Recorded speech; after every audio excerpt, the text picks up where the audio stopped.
Welcome to the Jamaica Funk Show with KT on Spreaker.com. Well, I'm on.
a Porsche, rollie on my wrist, diamonds up and down my chain.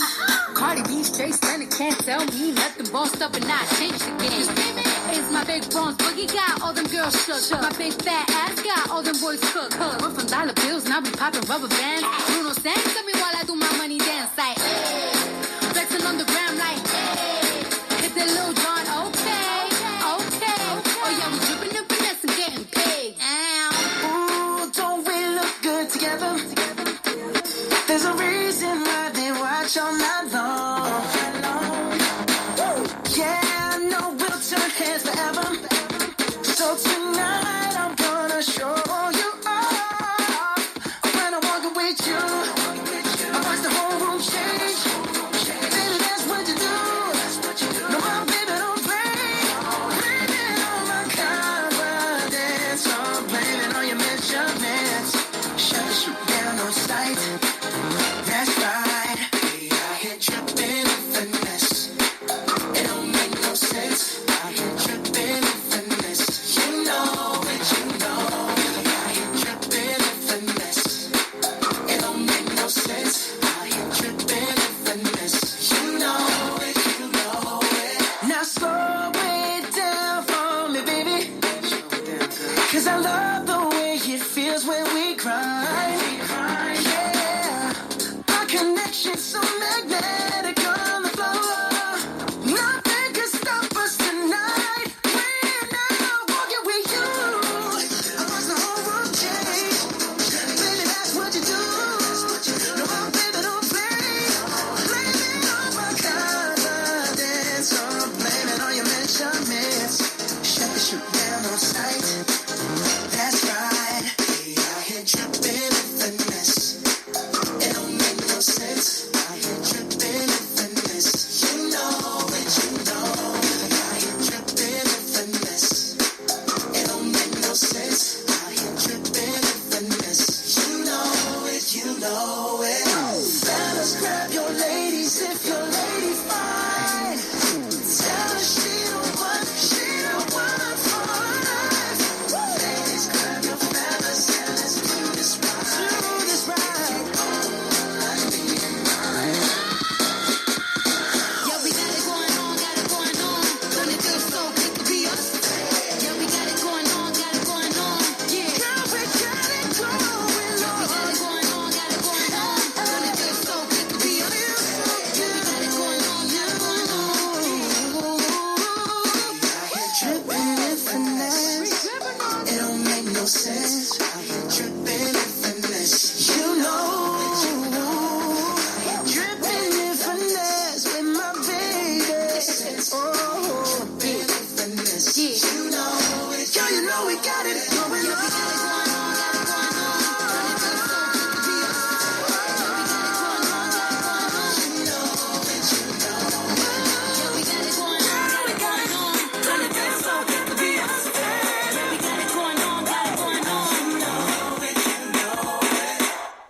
Welcome, guys, to the Jamaica Funk Show. I'm KT. I'm your host this evening, and let me tell you, I was talking to you all, and I had all I had the mics closed, so forgive me. That was new music from Cardi B and Bruno Mars that you just got through listening to. So tonight we got a great show for you. We got the founder of Cider Enterprises, Cider Enterprise Book Club, the author of the book Instant Ain't Everything, and the founder of Sisters Home. So we got Miss Claudette Redic, my friend. We also have the founder of the Melody of Joy Institute, Mama Joy, and of course, comedian Dee Banks is on tonight. So we got a great lineup for you. And without any further ado, guys, I want you to give it up for Miss Claudette Redic. Hey, girl. How you doing? I am wonderful. This is a Tuesday evening, and Just happy to be here. Started out with all that snowflakey stuff in Chicagoland, and it's a beautiful evening with a wonderful sunset. I'm like, all right, guys. So I'm doing very well. Well, happy MLK Day. And I'm still feeling that way about it. Happy Martin Luther King Jr. Day. Yes, yes, yes, yes, yes. A special one this year for me. Yes. And just happy to have been a part of so many others who were thinking that this is a special day. This is a day to acknowledge, the great deeds of an individual and those he inspired. So really, really, yesterday just cheesing a while seeing folks out. Yeah, well, he inspired a nation, to be quite honest, and still inspiring a nation of people. I was talking to my grandson probably about 5 minutes ago, and he was saying to me, "Grandma, you were alive when Martin Luther King was alive. You were a little girl." I said, "Yes, I sure was a little girl when Martin Luther King was alive." That's a good way to put it. Yes, I was a little girl. Yes, I was. I was a little girl. He said, "Wow." I said, "Yeah, wow. I was a little girl." I said, and I remember fondly Dr. King and his speeches and his marches, and just the news talking about Martin Luther King. He was always in the news, and the accomplishments that he made. So yeah. So he meant a great deal to me. So speaking about what Martin Luther King meant, what were your take on Martin Luther King? Were you alive when he was out, when Dr. King was alive? Most certainly. And I have to make this admission, I was not a fan of his. He was talking that nonviolent stuff, and, I was in the revolution. You was a panther. You was a panther girl. Nothing official, but my emotions, my efforts, those places where I worked to move forward, they were not of Martin's persuasion. And I just thought, after seeing those tragic events they endured in the name of peace, that I could never, ever, ever be a part of that. And, it took 50 years for me to imagine myself in a different space and time. I could be peaceful, not just because of aging or whatever, but the way that I have grown spiritually. Martin was already there, and he was able to move people to a spiritual place of peace in spite of the attacks they received physically, well, in every way. Yeah. But like I said, now, 50 years later, can appreciate the strength of this man. He had to be awesome. And I don't really get into prophets and readers and stuff, but he had to be prophetic to know that the time was nigh. And he worked so hard to share the message and the teaching, the examples with others. Yeah. Martin, 50 years later, has a great significance for me personally. Yeah, and his, not only was he a peaceful man, but his peace was geared towards progress. That was the way he made progress, through peaceful marches, through giving them what they wanted. They wanted to put us in jail, so they said, "Well, let's fill up the jail houses there," and that they did. But he gave our people something worthy of going to jail for. Yes. Something to become assured of, that this will not continue if it takes my lifetime, my will.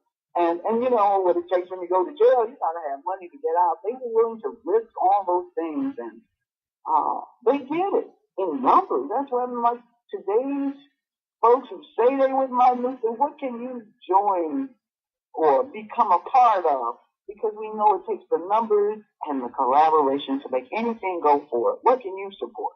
Is a question I have for us today, who say we believe in what Martin had to say and what he did. Well, where's your commitment? There's, what will you do? there are so many people out here today that really does not know Martin's commitment because they weren't around when Martin walked the planet. You know, it's one thing to have been there and witnessed Martin Luther King in all his greatness, you know, but it's another thing to come behind and hear about it from people's recollections of it. And I just think that because I've heard so many people, like one of my questions to you is, do you think that the black community has progressed since Martin Luther King's passing? Oh, most definitely, in many, many, many ways.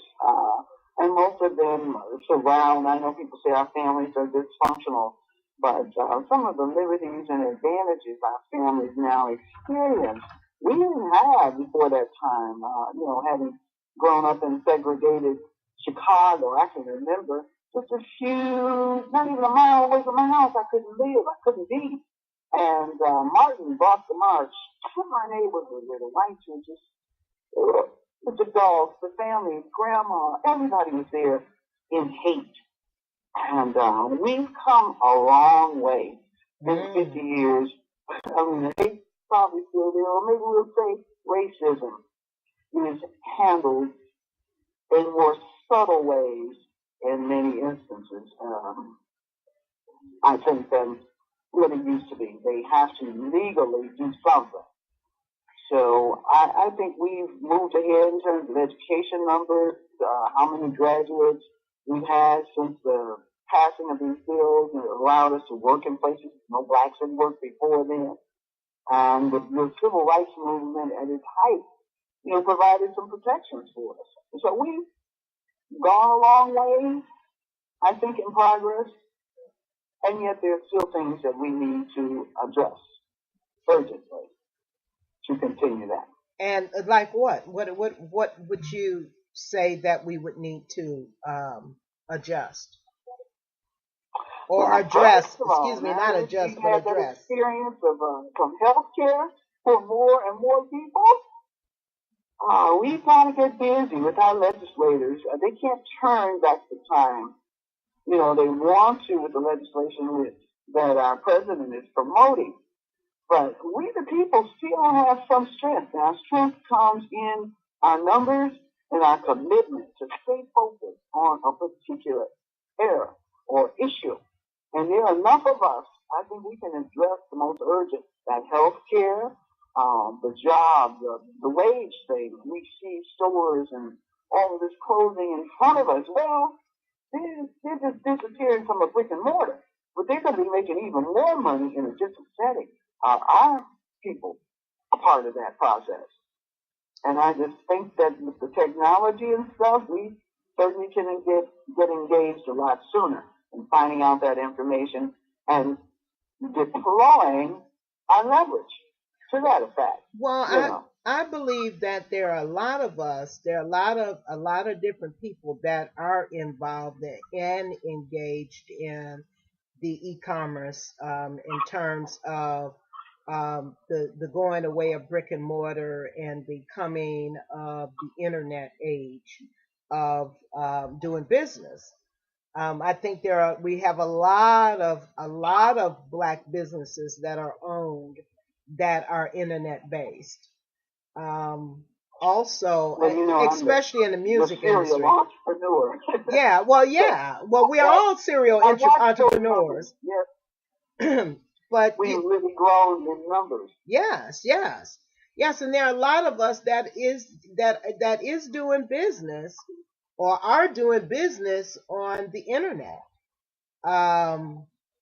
But then there are still those of us that are still doing the brick and mortar, you know, out there. And there's more of us. One of the things that I recognize at this date, that Martin Luther King made it possible for us to have millionaires and billionaires It used to be a time, blacks might have been in the entertainment world, and they may have hobnobbed with a lot of different stars and what have you, but they weren't necessarily millionaires. And now you have a lot of black millionaires, as well as we got, I know we got 10 billionaires, according to Forbes and Bloomberg. And I think that's part of the progress that we've made. So, what do you think Dr. King would say about Black Lives Matter and how they're performing today? A lot. Huh? And I think he would say a lot of approval for these young people, because if you check history out, it's those young people who make the changes. And their ability this time, having read their history pretty well, are going to put a Martin Luther King up front. They keep the issue up front. And the leadership changes. Sure, they target and photograph people, but I don't think it's easy to take out a leader. We seem to fall by the wayside when the leader goes, a personality. But it needs to become a principle or a driving desire to hold us together. And Black Lives Matter, they seem to keep it pumped up to me. They're not only in the media, but they're in realistic places. The restaurants didn't do right, so we're going over there. We don't know, wait for, whatever.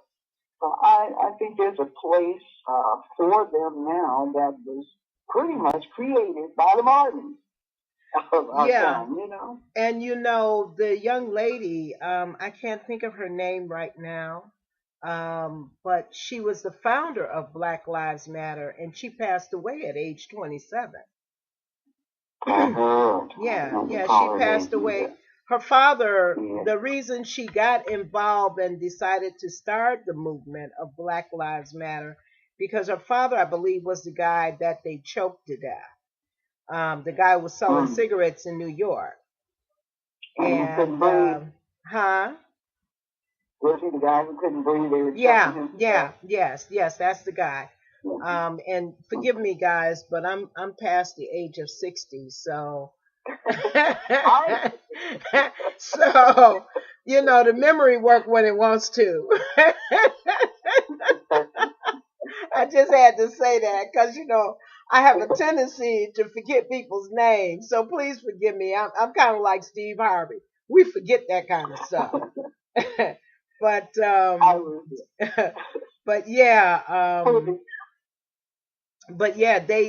she did pass away, but the movement, I believe, is still going. Oh yes, and that's what I want to comment on yesterday. It's a problem, and my memory has gone. I had the program saved for this wonderful historian to give us a story of Martin's life, and in it he incorporated contemporary concerns in the Black Lives Matter, and whoever did the visuals for that, they were awesome.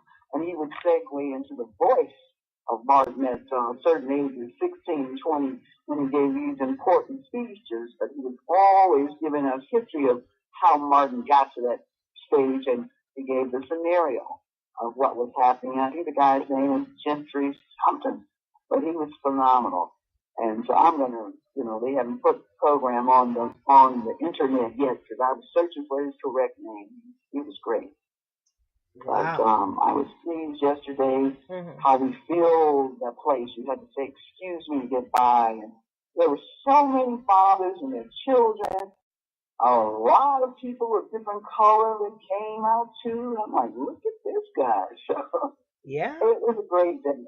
I think everybody enjoyed it. They had information for the children on their level. They had crafts and projects, but for us adults, it was just, you turn the corner and you got a whole nother perspective of what was happening with Martin at that time. Some great speakers, there was just, and also great academians were there yesterday, and they would just talk to people. I just kind of stood in back with them and listened to, some of the conversations, and they were just great. I'm like, look at my people. Well, now, if Martin was alive today, what would he say about the women's movement? Hmm. I don't know exactly. I think he would have evolved because at his time, the men ruled it. And when I look at some historical pieces from the women at that time, they always say the men ruled it. You know, they just could, put an idea forward, but the decision was left with the head of the SDLC and the this and that the men control. So I think having grown daughters, if you will now, and probably some grandkids, Mm-hmm. I think he would evolve to recognize that a lot of the help and nurturing and care that we need as a culture of people got to come from a woman. So I think he would have opened up his heart and his perspective, because his heart seemed to be big, but the men still ran it. So I think today it would be different. That's just my opinion. Yeah, yeah. Yeah.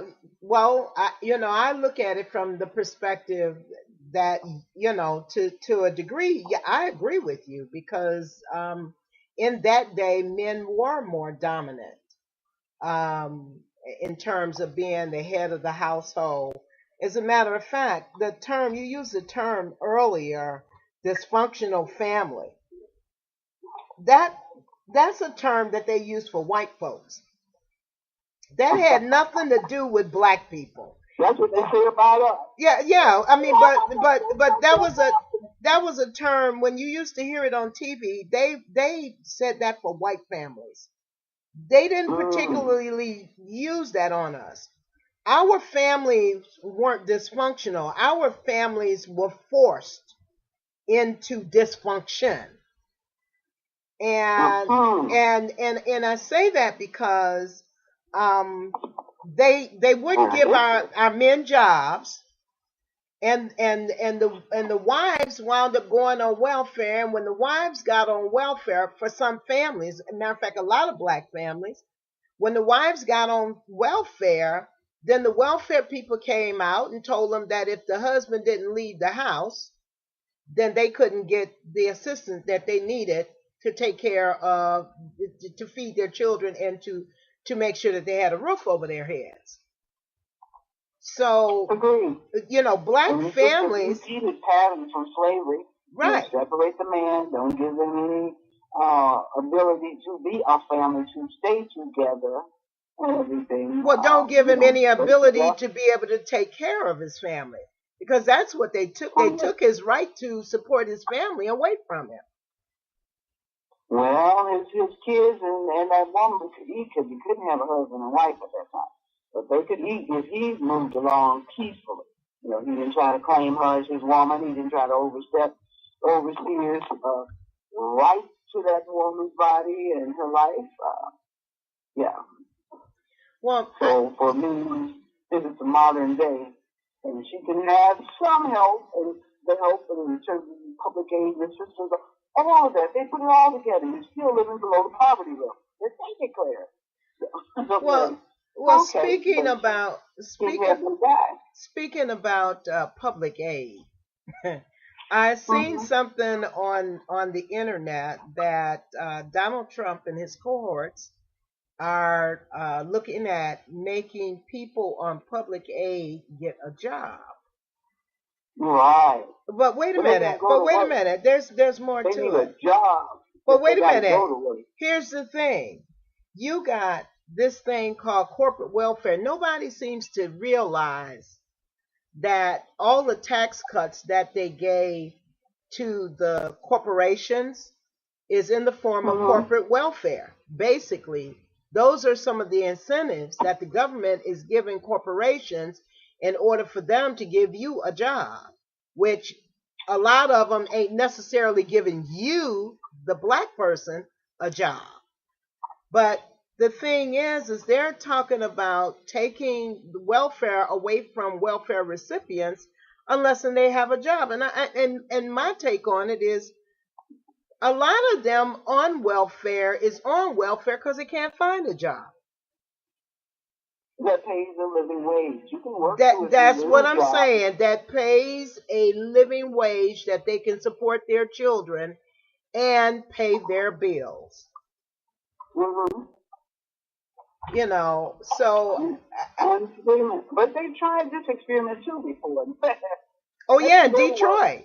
In Detroit. The companies who allowed them in the door because they didn't train them, they didn't really have work of value. They just showed up for so many hours. Mm-hmm. They had so from welfare to work. From welfare to work. It was a mess. Yeah. And so ultimately, after that incentive, I think they had like 3 years or really 90-day increments. That's how they could work it. But they had 3 years of those 90-day increments. They could hire us from the welfare rolls or at least have us in the place. Like I said, there was no or little work of value. Mm-hmm. And after a while, the cost of just getting those people to be disciplined, quiet, show up was more than the taxes that they were getting. So we don't even hear about that program anymore. No, you don't hear about from work to welfare. I mean, from welfare to work. A friend of mine actually had an agency that was one of the agencies in which, you know, they did the screening and all that. Yes. Then they did the placement and all of that. Yeah. So I remember that very, very, very well. And another thing, you know, one of the main reasons why Detroit had tent cities is because they kicked all of those people off of welfare. People they couldn't pay the rent, so they wound up with tents everywhere. You know. Yeah. Which I think is crazy. Coming here to, you know, there are rumors all around of those programs that help us a lot. The Section 8s and food stamps and the medical assistance. Those are the areas they're really attacking. So, you know, the Pell Grants and all that kind of stuff have been changed, if you will. If you got a student loan, you can't get no more money. And it's a cycle. So, well, you know, I think the way we break that cycle is going to be of our own creation. And again, that to me is entrepreneurship. Well, and my mother had a saying. She said that if you take the crutch away, you'll get up and walk. And I look at it from this perspective. They gave us those crutches because they wanted us to be dependent.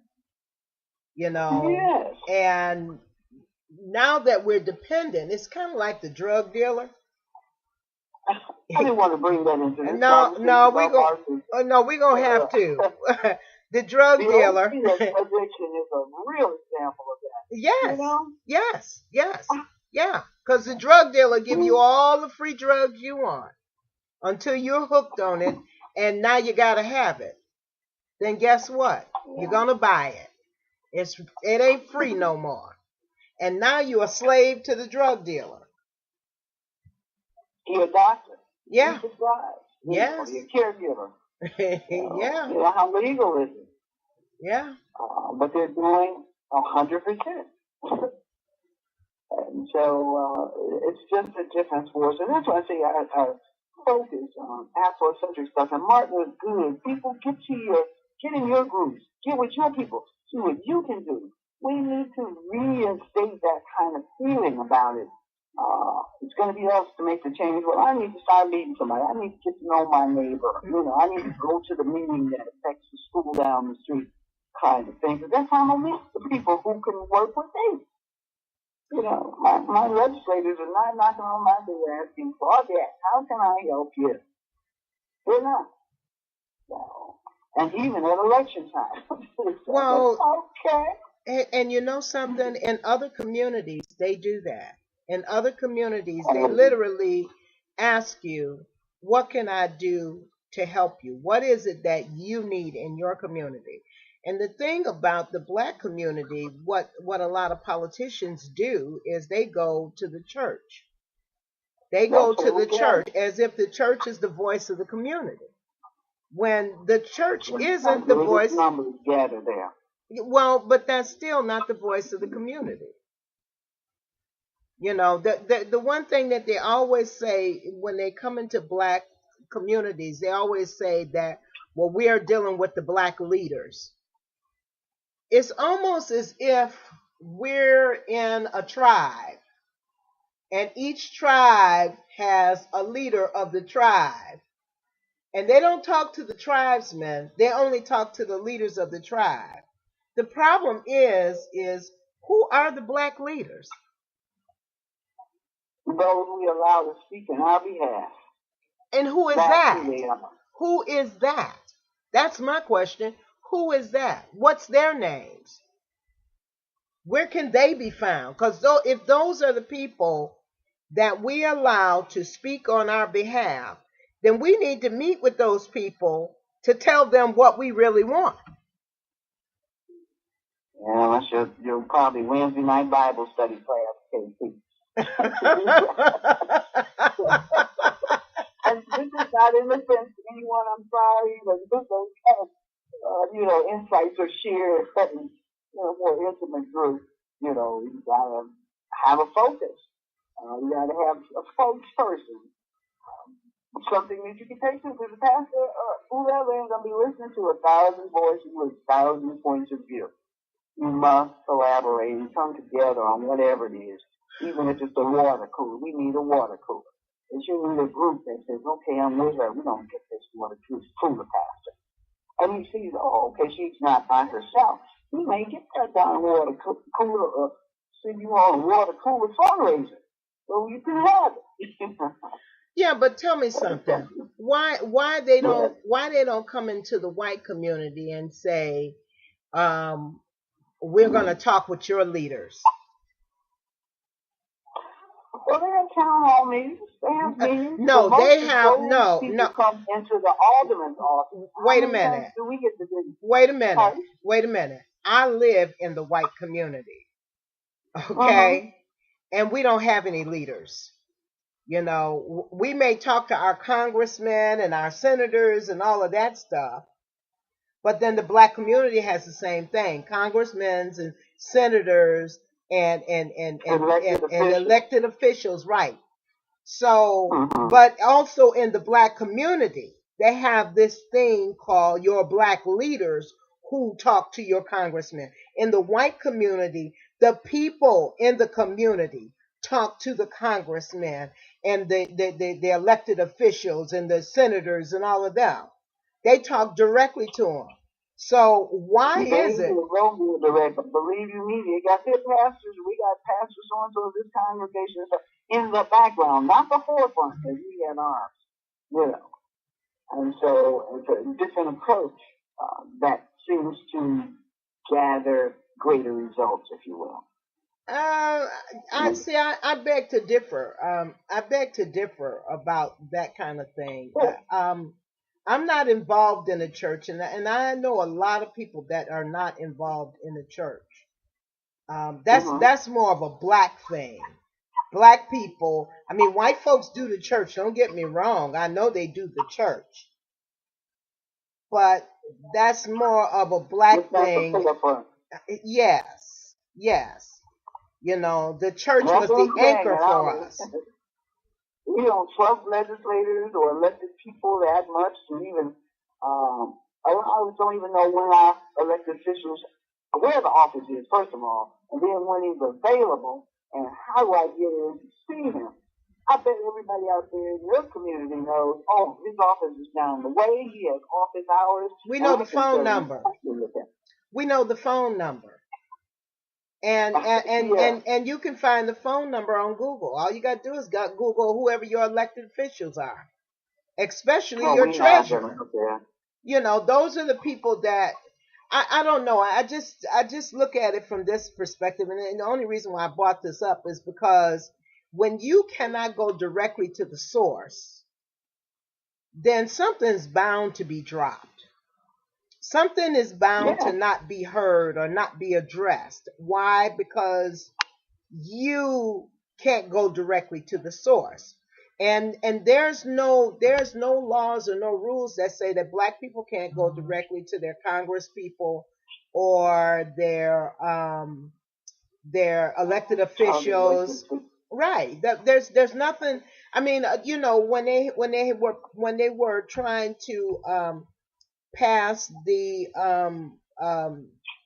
tax bill, you know, you had white folks and all of them down there in Washington, you know, in Congress and what have you, protesting. And I think that, you know, like when Bruce Rauner got into office here, and he was taking all the different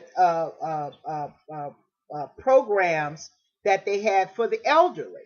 He wasn't funding them. You know, a lot of white folks got on the bus and went to Springfield to check him and let him know, no, these are programs you gotta fund. You know, and eventually they got them. It was half-assed, but they got them. You know, and I just did you see anything like that from the Black perspective, from the Black side? No. That's why I'm saying. Go down with the teachers thing in mass numbers. You know, busloads of Blacks from Chicago down to Springfield, and there was another important issue. I think it was the Medicare Medicaid stuff, and they got rather busy in terms of numbers through the unions here who helped them to go down to make their public protest against that. So those things did change just by numbers and representation. Claudette, we're going to take a break here, and guys, we'll be right back. You're listening to the Jamaica Funk Show with KT. Well, Iron. Big yard. Living state. Chop. All right, rap. Shout out. Shut it. Midnight lover. Let them know. Scorpion attitude. Let them know that. So what? Sex about a girl worldwide. Sexy body girl from New York, hear me now. Sexy body girl from London, hear me now. Sexy body girl from Jamaica, hear me now. That if it's sexy worldwide in the top, yeah. Sexy body girl from New York, hear me now. Sexy body girl from London, hear me now. Sexy body girl from Jamaica, hear me now. That if it's sexy worldwide in the top. First of all, I love the way how you flow. The wiggle and the jiggle and the way you a glow. Perfection of your body from your head to your toe. Oh no, me a hold me and babble, wow. To me, I be a double G, me a bark. Description of your body from the way man a talk. Well, woman from your good, you know, say man a go shock. You better careful, girl, how you walk. Sexy body girl from New York, hear me now. Sexy body girl from London, hear me now. Sexy body girl from Jamaica, hear me now. Girl, if you sexy body, you talk. Sexy body girl from New York, hear me now. Sexy body girl from Jamaica, hear me now. Sexy body girl from London, hear me now. Girl, if you sexy body, you talk. Now fi talk about the one named Sandra. She me a count upon me jam for randa. One like she no hear me and she don't want answer.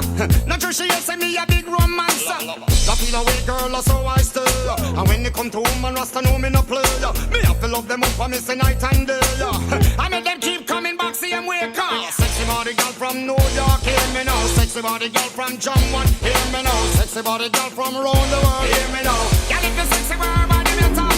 Sexy body girl from Boya, hear me now. Sexy body girl from Jamaica, hear me now. Sexy body girl from London, hear me now. Girl, if you sexy world, you not talk well. Move your body and roll up, yes me girl. You get me out of control, yes me girl. Can you not trouble a soul, yes me girl. Now Mr. Lava make you jump and roll up. You move your body and roll, yes me girl. You get me out of control, yes me girl. Can you not trouble a soul, yes me girl. So Mr. Lava make you jump and roll up. Check out the watch, check out the chart, check out the motion. Girl, you alone that cause all this commotion. Woman, your body lick me like a locomotion. Make me day all I sing for give promotion. Woman, when you move, you better move cautious. Just the motion of the ocean makes me nauseous. Man, I look for your body from your fetus. Because them look up at your mama, how she gorgeous. Sexy body girl from New York, hear me now. Sexy body girl from London, hear me now. Sexy body girl from Jamaica, hear me now. Girl, if the sexy word, man, give me a talk, yeah. Sexy body girl from New York, hear me now. Sexy body girl from London, hear me now. Sexy body girl from Jamaica, hear me now. Girl, if the sexy word, man, give me a talk, cause woman, oh, your body so sexy, girl. Chat about your body, know me have to get sexual. The kind of woman that put me in a hospital.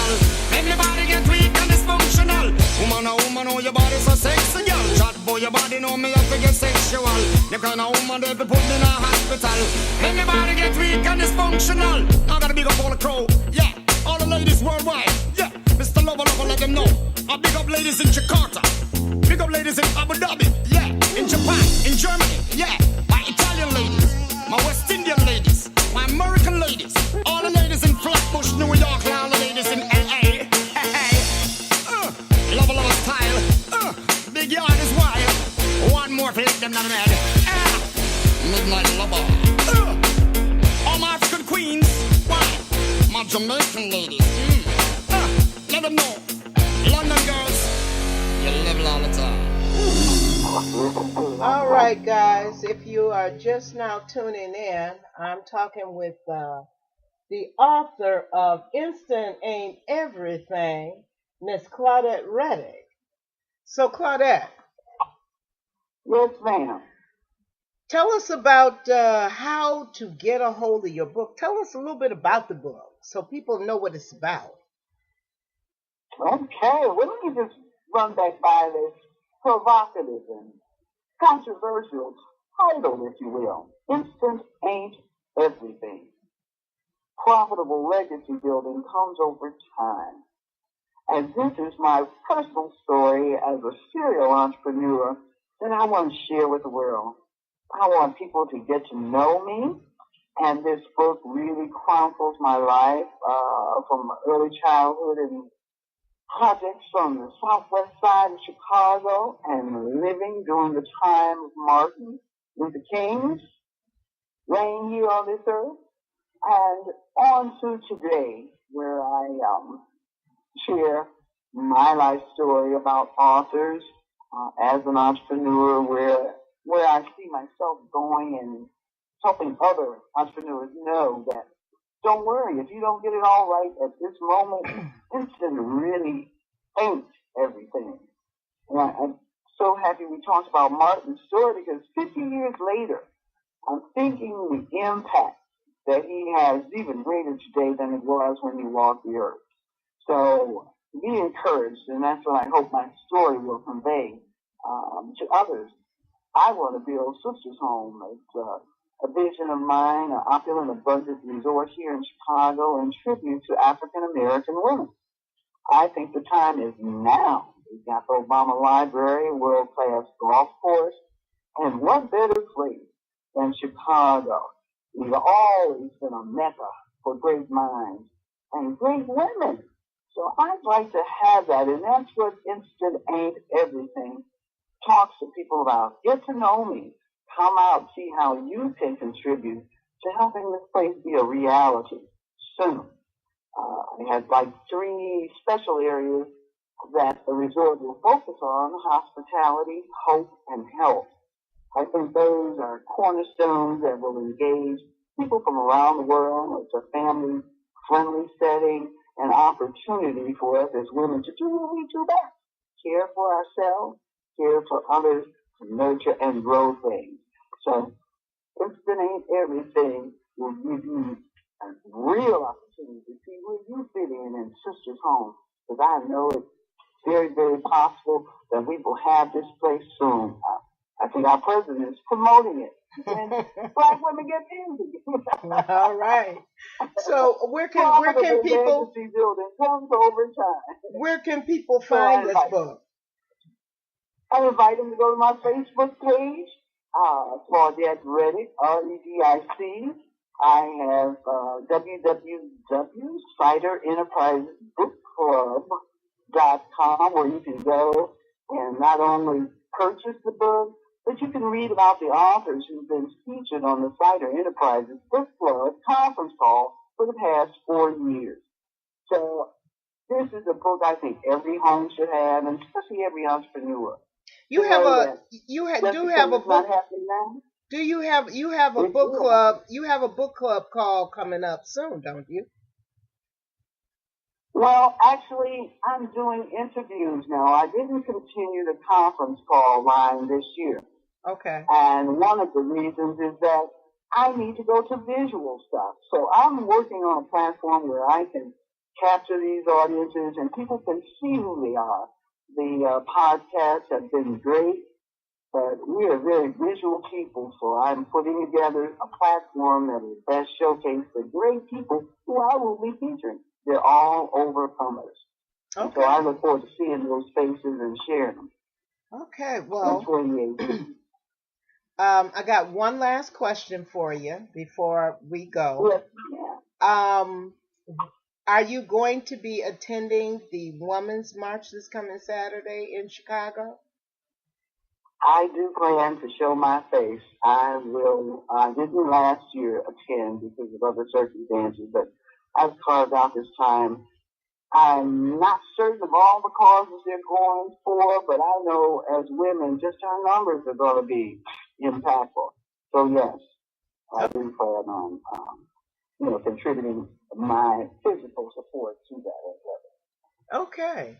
Well, Claudette, I just want to thank you for being on the show tonight. You know, it's always a pleasure having you on the show. Well, I'm glad you invited me on Martin Luther King birthday conversation. Because again, that instant ain't everything. Look at Martin's story, people. Yes. 50 years later, his legacy lives on, and that's what we want to be. People who direct our actions and attention and our hearts to make things go forward and last for us as a people. Well, all right. So, thank you for being on the show this evening, and I will see you soon.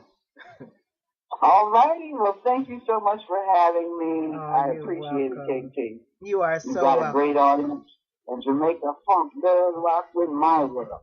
Well, thank you, baby. Thank you. Okay, well, good night. Have a good evening. Uh-huh. Mm-hmm. Bye-bye. So, guys, that was Miss Claudette Redic. We still got a couple of more guests. We got D. Banks coming up, and we got Mama Joy of the Melody of Joy Institute. So sit back, relax, and we got you covered. We got some music coming your way.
Never seen a sunshine like this. Never seen the moon glow like this. Never seen the waterfalls like this. Never seen the lights off like this. Never dug anyone like this. Never had tasted lips to kiss.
in my world. My just as sure my as the sky is blue. I'm blessed the day that I found you. And I'm so mighty, mighty proud about to have you. No shame in my game. I'm so glad you're in my world. Just as sure as the sky is blue.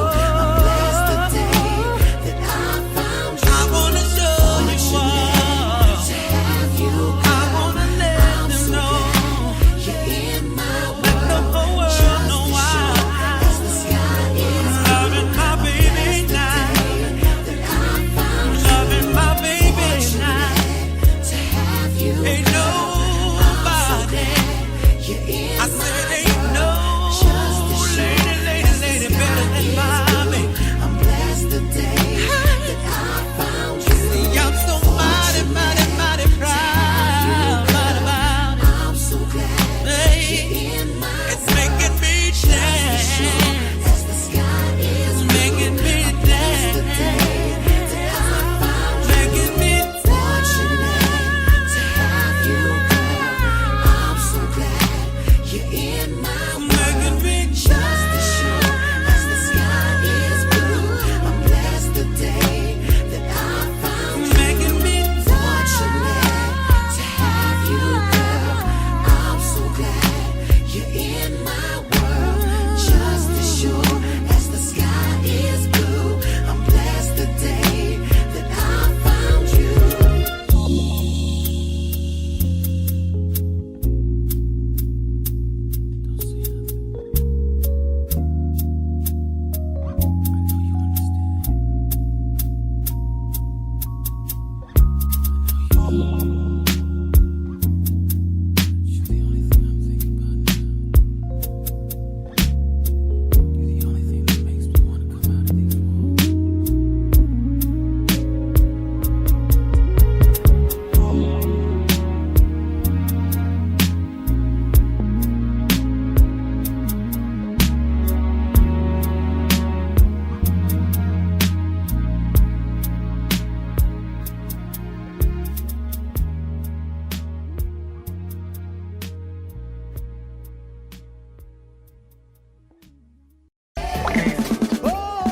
False pretender. Stop pretending. I hope you receive the love I'm sending. Watch this. Ain't no use pretending you don't feel the way I do. Check it. With this message that your body's sending, I can tell you want it too. What do you wanna hide the way you feel inside? It's too late to turn back now. Every little touch, it means so much.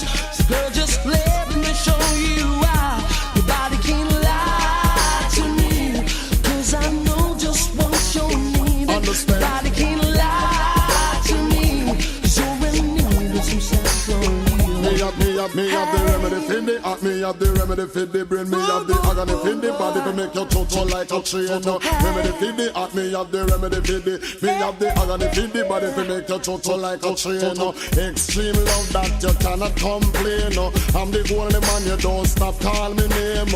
I'm like the blood circulating by pain. If it's about you just allow me. My caresses take you places where you've never been before. To the edge of your desire. I'm coming at you. You want it more and more.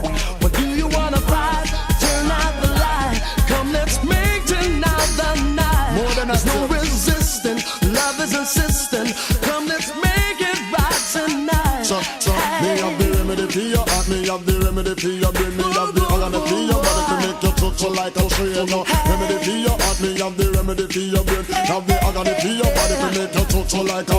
I'm the doctor, not a heartbreaker.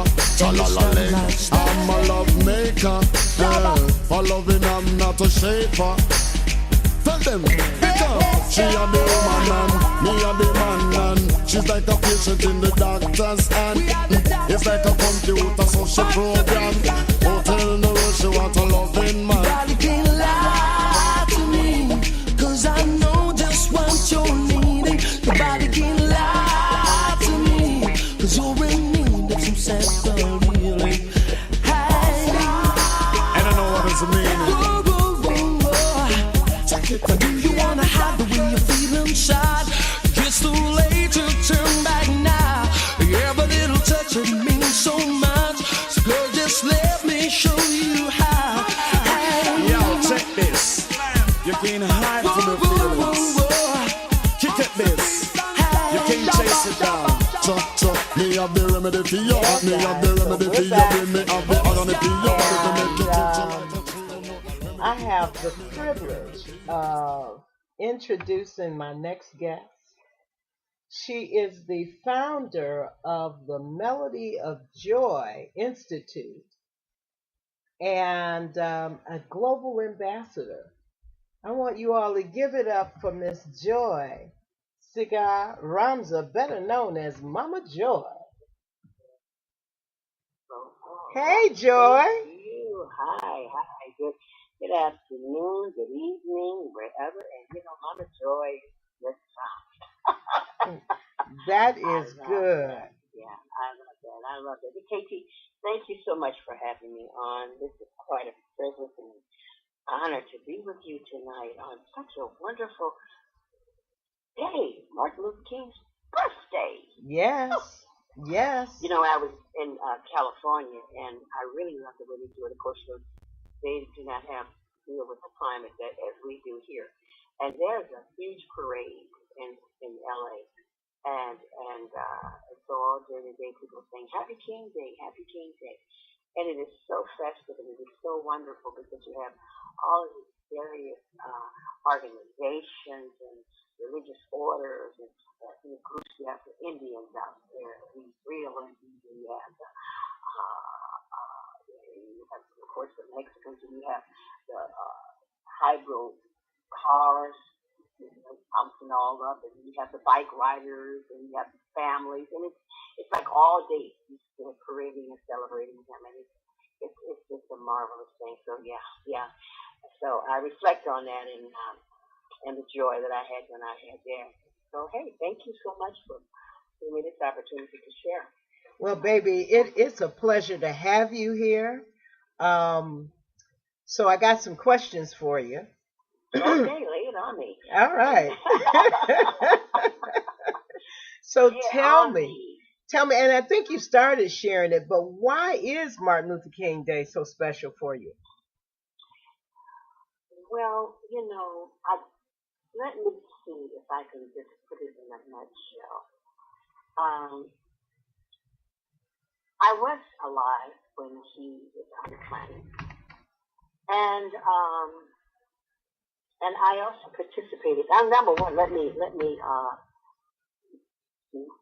allow me to share with your radio audience the fact that I'm a Southerner, and I was raised in the South down in New Orleans, and so many times the information about leaders, particularly those of Negro, as we were called back then, the information did not reach the South all the time.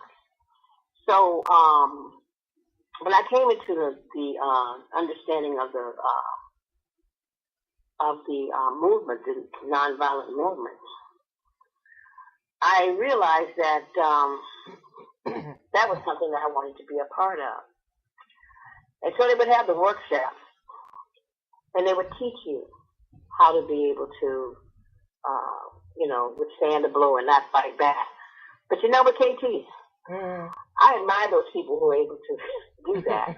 I was too. one who supported Martin Luther King, and I loved him, and I loved the cause, but I was one of these people who were not tailored to enter in that realm. Because I was taught if you hit me, I'm going to hit you back. So my mama taught me that, my daddy taught me that, my grandmama taught me that. And so when I went and they smashed me with a tomato, and I was picking out the tomato meat out my nose, I said, this is not for me. But what I did, I realized that this was a worthy cause, and I also knew my place. I did not want to dishonor the movement. but I wanted to support it. So I and others in the high school, we got together and we made sandwiches for the riders or people who were going to be marching, the people who were going to be taking the buses to the various places for demonstration. And we collected money. So that's how I participated in it. I was not one of these people who were able to be attacked and not defend myself. It just wasn't in me at that time.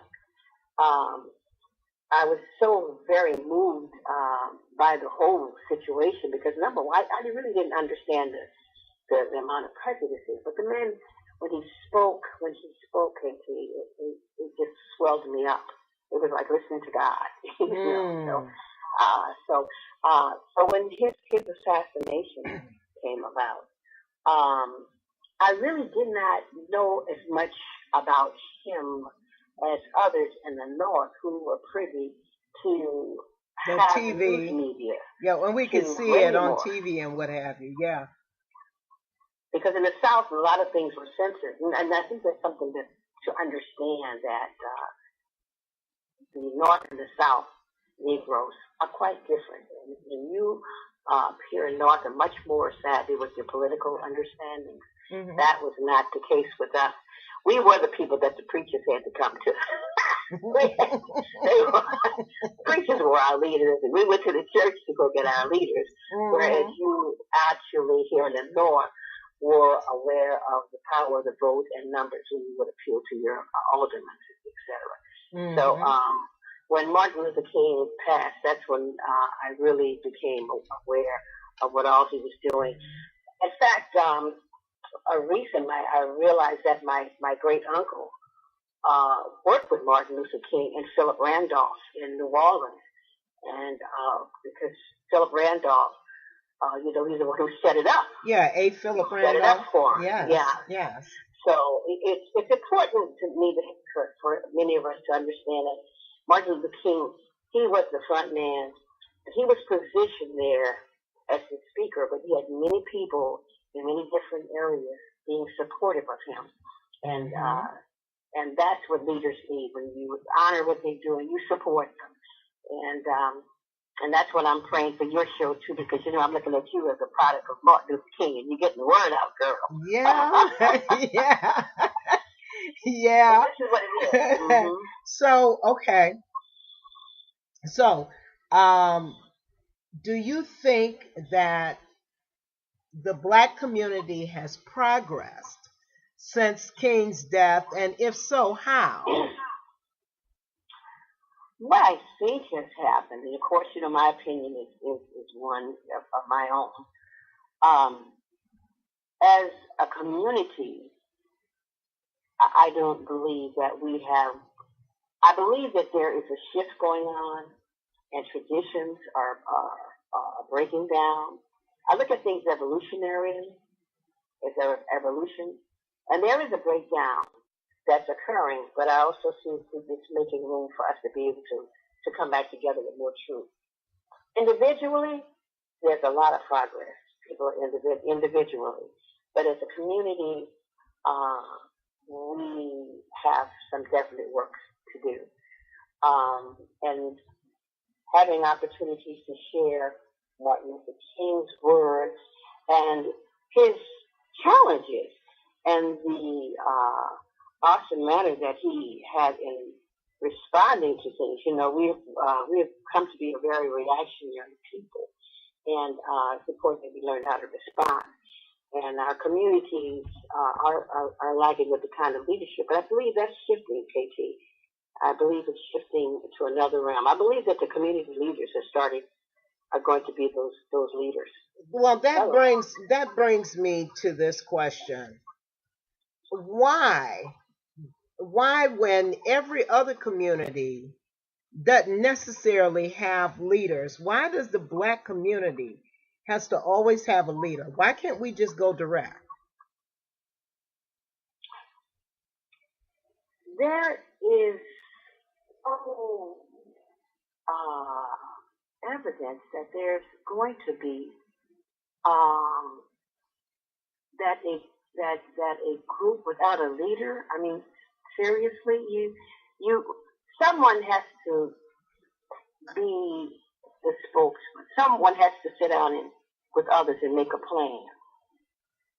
But why Make a can't plan, that come to just be agreement. our? Why can't that just be our congressmen and our elected officials and our our president? Why does there have to be like a quote unquote appointed leader that we didn't appoint? To be quite honest.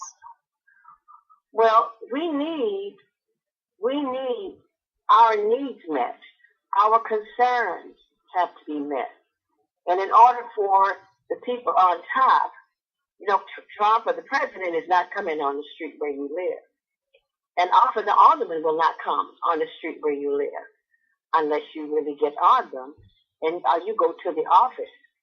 It's a chain of command. It's a chain of our level of authority and rank, which is something that I've learned, and I do my best to share with others regarding the responsibility that we have to let those powers that be understand their responsibility to us, those whom they have been elected to serve. And many times we are so in a habit of having discussions among each other, complaining with each other, that we don't understand that we have to go to the source. As with your talk with Ms. Redic on the last, you were saying they don't do that in the white community. Mm-hmm. One of the reasons why is because they take their concerns. They keep their leaders to the fire. They take their concerns to the source. But they do. But when's the last time you have heard a petition for certain things that you want for your community, or certain things that you need that you think is unfair with the city, like with these traffic lights and these traffic that's speed unfair traffic lights that they have, ticketing the people. Well, thank God. Speed traffic. Thank God, in my town we don't have any of those. I'm happy. we don't have them.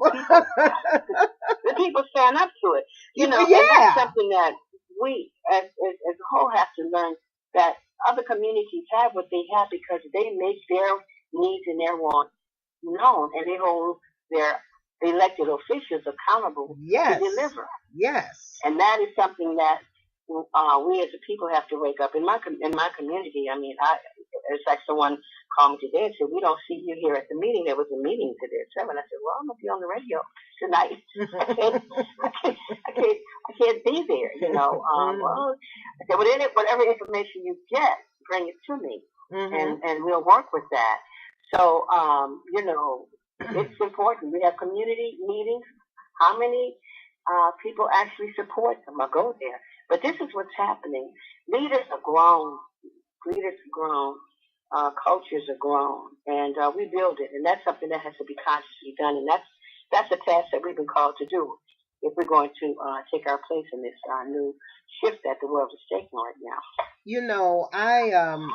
I lived in the Black community, and when I lived in the Black community, I only remember one time when I was asked to participate in a community meeting.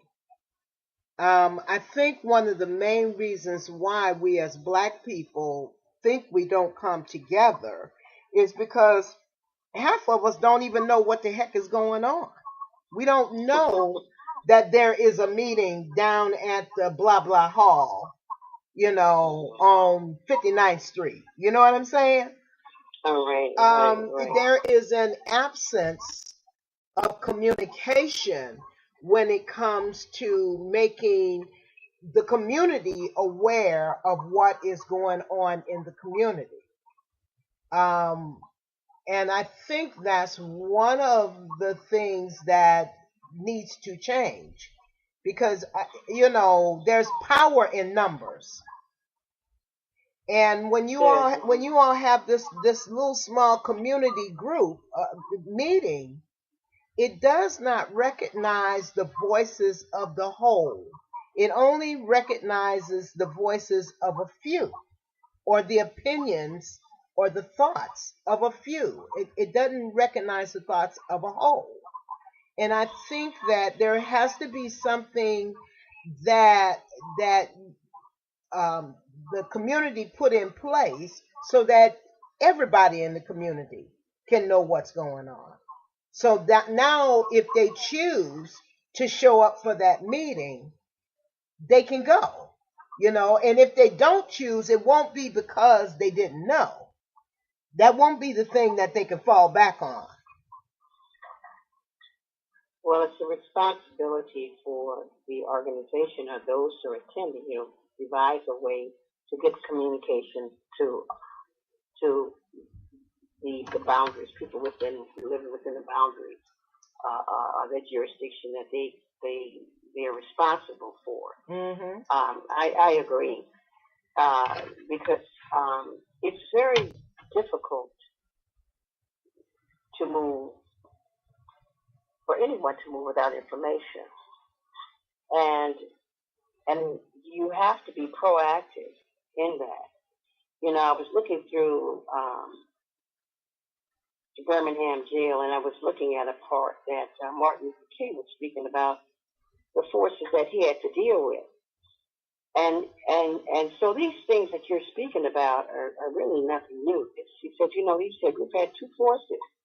He had to deal with two forces, and one, with, and not whites, not just whites, but the apathy or the lack of movement among our people, as well as you had some people who were very, very vigilant,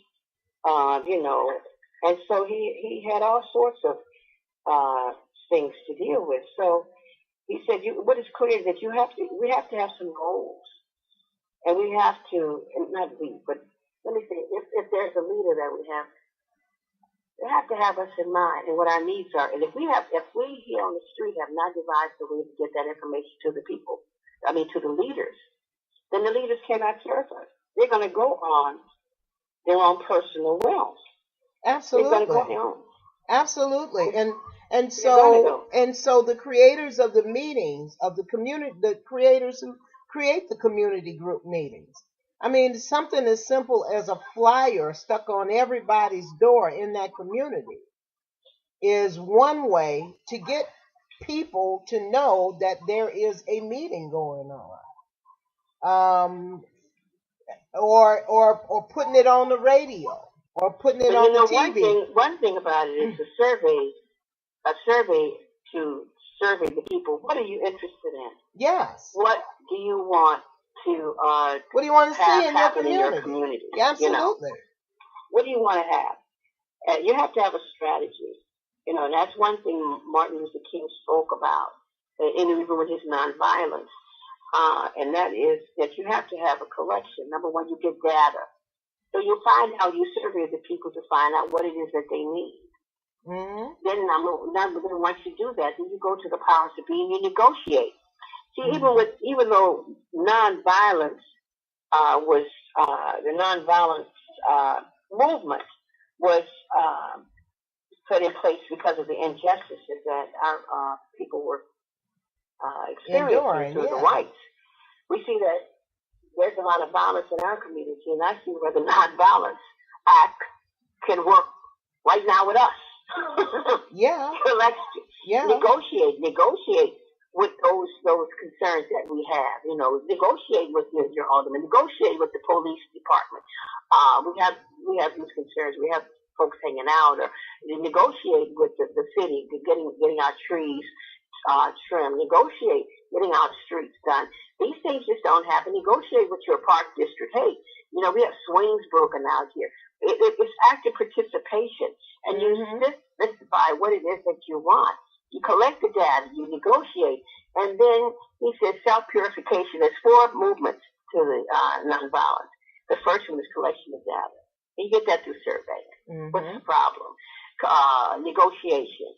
Or you sort out it, and you determine where's the best place that you can go to address these various entities. Because you said there are parks a mess and the streets a mess. So for each one of these, they have departments that serve, and you're paying your taxes. So many times we are not aware of what these departments are. But if we can take all our concerns and sort them out and send them to the powers that be, like our alderman, then let her or he do that, sort it out, and have these people to come and address what our needs are. Absolutely. You send it to your aldermen, your committee men, or your ward boss, or even the treasurer. And that takes time, that takes time. And many Yes. times, if you're not clear on what you want, then you're not going to have the patience that you need, because you're going to have people that's going to be coming in and saying what you need to be doing and blah, blah, blah. But it's important that you learn as you're a leader. Well, I agree with you in terms of to putting a survey out there, finding out what do people need. That's it. What do people need? I mean, that's the only way you're going to know is that you ask. That's exactly. So and I agree with you. A worksheet. A worksheet, because that would take into consideration, of the people who live there. You find out your older people, what is it that they stand in need of? As I'm moving into the senior citizen, I'm beginning to realize that there are a lot of things that I didn't understand about the laws. There's different laws for seniors. There's certain services available, but and then again, there are many that's not. And I believe that it's all in relationship with Martin Luther King too, because it was because of him. It was because of him bringing a light to the injustices that caused us to think a little bit more about how we value ourselves. How we value our education. I mean, the thing is, those were things Martin fought for, because those were the things that were denied us. Just something as simple as going to a school and having a book that is not all torn up and raggedy that some other kids, a bunch of kids use, and then they just gave us, what they were about to throw away.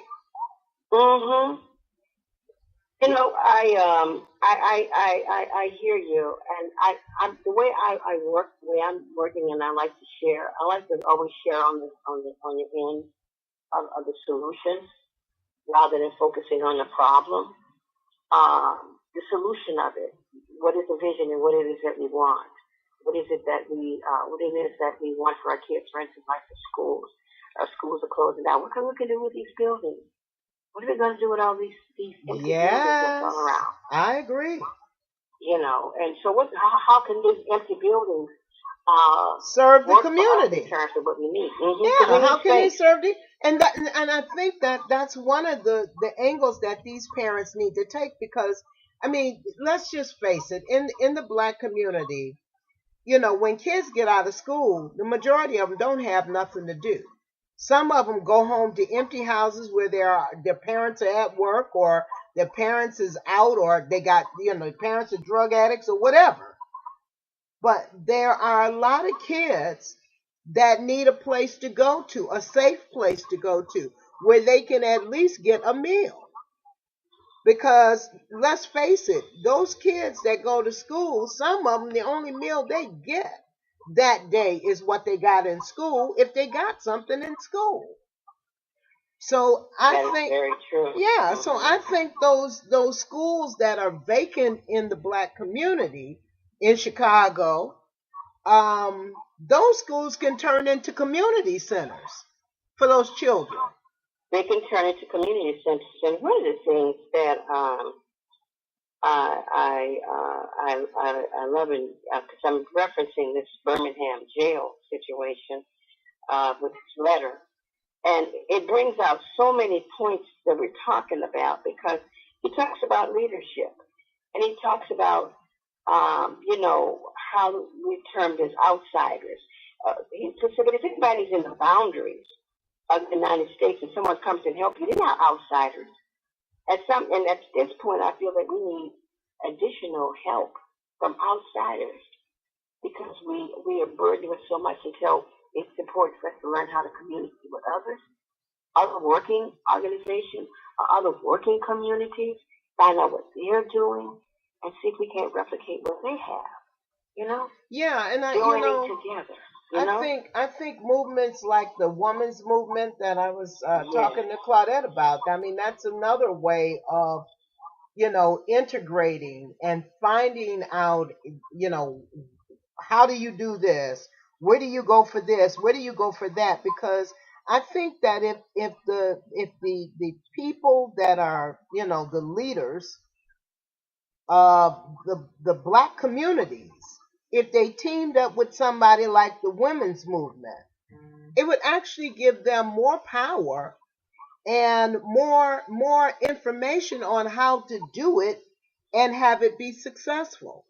If they're clear about what it is they want. They have to know what it is that they want. But that's all a part of finding out. Because see, the problem is a lot of the communities don't even know what they want.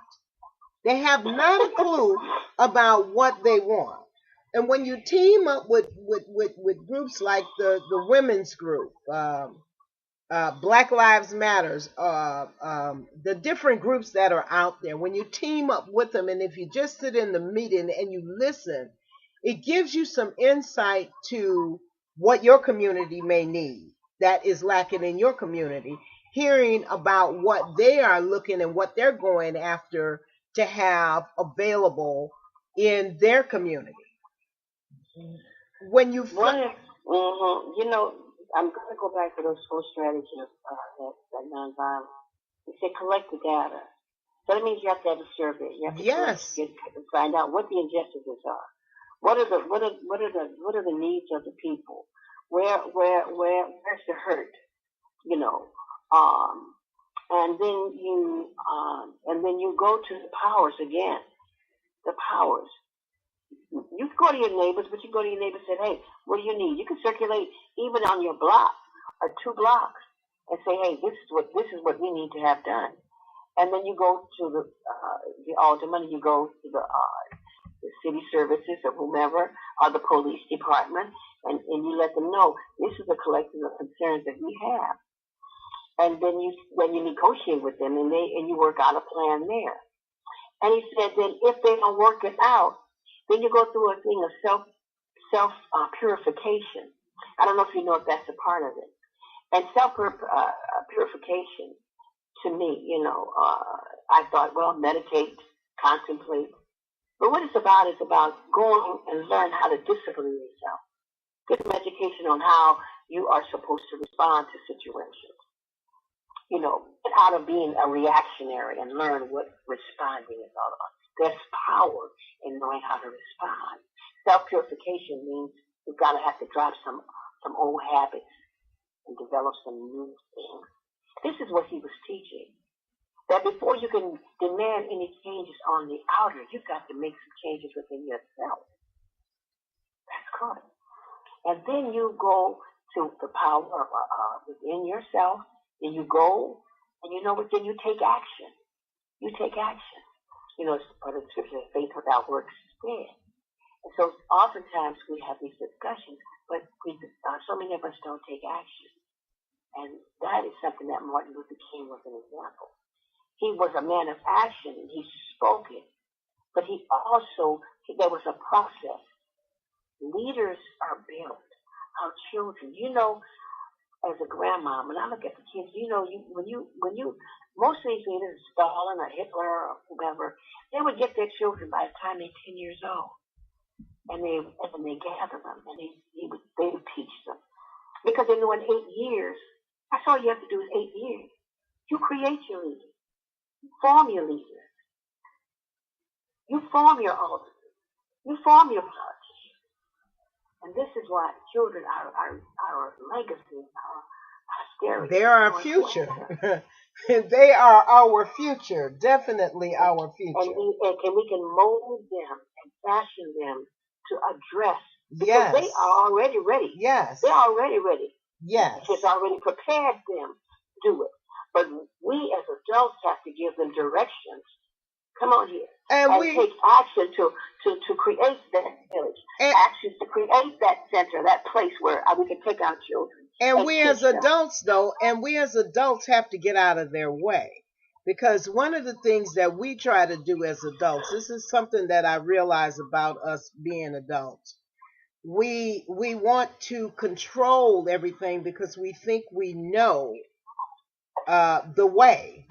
And even though we've been kids before and we knew the way when we were younger and how it was, things change. And the way is not always the same. And sometimes we have to get out of the young people's way and allow them to make the mistakes. Because in making mistakes, lessons are learned. And those are great things. I sort of feel that one of the things going back to self-purification is understanding that it's important to get in touch with your own heart and your own mind. Mm-hmm. And in remembering when you were children, I can reflect when I was a child and I was told, hey, you'd be seen and not heard. Amen. Or as a child, I would be in an environment and I could see solutions. And I had ideas. Yes. But they would not allow me to speak. So what I'm saying is that for the self-purification is to not back off and let the children run it, but listen to what the Spirit is saying through the children. Yeah. And they provide for them a safe place where they can execute and exercise, I should say, their talents and their gifts. Mm-hmm. Because there are multiple gifts and talents. Mm-hmm. Everybody wants to be a star, and that's no problem. Why can't we provide that for them? These are things. Getting out of the way to me is like getting out of that old. Yes, and understanding that you're it's a give and take. Yes. We are there to support the raising, the development of our future, and taking control of that. Not controlling their gifts, but giving them an opportunity and a place where they can get in touch with who they are. Yeah, they can express it and exercise it. Mm-hmm. And I think that's what education is about. The education is about the growing of the mind, the expanding of the mind. And I don't think that education is I'm looking at the model of education that we have in our schools today. And I seen this show on TV where they were talking about how that model is antiquated, and which it is, and it needs to change because you got a new generation of kids, and a lot of them learn differently from the way teachers have been taught to teach, And and one of the things that's missing, being human. Yes. Being taught caring. Being taught character, and compassion and love. That is like it's hardly there. Yeah. It's become a training ground. We've moved from education to a control situation. There you go. Teachers cannot even teach what they feel that children should have. They have to teach as the state gives them. Come on here. That's Come on right. Here. That's you right. know what I'm saying? That's right. And then I look, but now again, it is like we say that the teachers are responsible. We all are teachers. We're always teaching. Our children are continuously, observing what we do. We model and we actually prepare the children before they go to school, teaching them how to listen, teaching them how to be respectful, teaching them how to be, what is it, do unto others, the golden rules. Well, Joy, those are some of the things that we used to teach our kids. We used to teach being respectful at home. We used to teach them how to love at home. We used to teach them about the golden rule at home.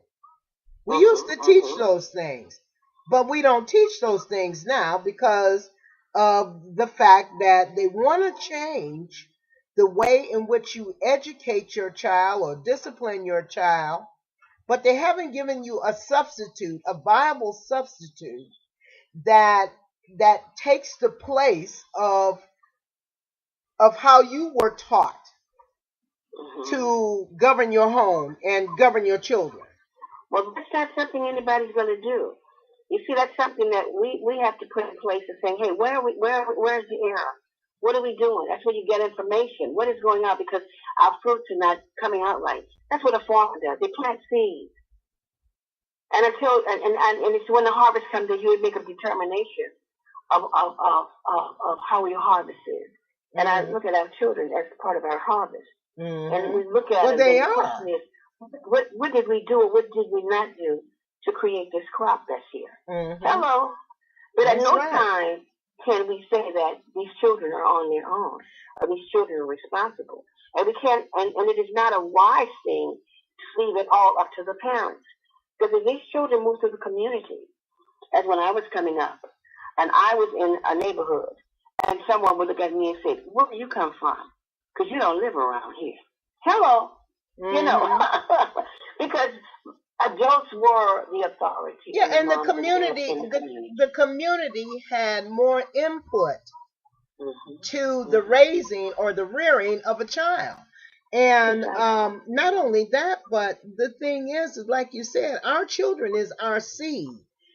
The one thing that parents have to understand and society has to understand, that if you plant an apple, you can't teach it to be an orange. An apple is an apple, not an orange. And it goes back into the collection. Martin Luther King, and this is so cool. It goes back into the nonviolence. We have violence here. Our children are violent. What is it that what's important? If the schools are not providing the kind of education that we feel our children need, then we are to go to the school board. When I go down to the school board, their Hispanics are out the door. I mean, they're lined up outside the door, and you're able to go and address the school board. And then before they get here, they have a system where they say, now you take this question and somebody else take the other question, so that because they will limit you to what all you can, to the questions that you can per present. person, so right? What they would do. So they go and I look at this situation. They're there with their babies. If it's snow, if it's raining, they are there because they have objectives. They are there to be involved in their children's education, and that is something that we all are responsible. They have something that what Barack Obama calls a plan. They have a plan.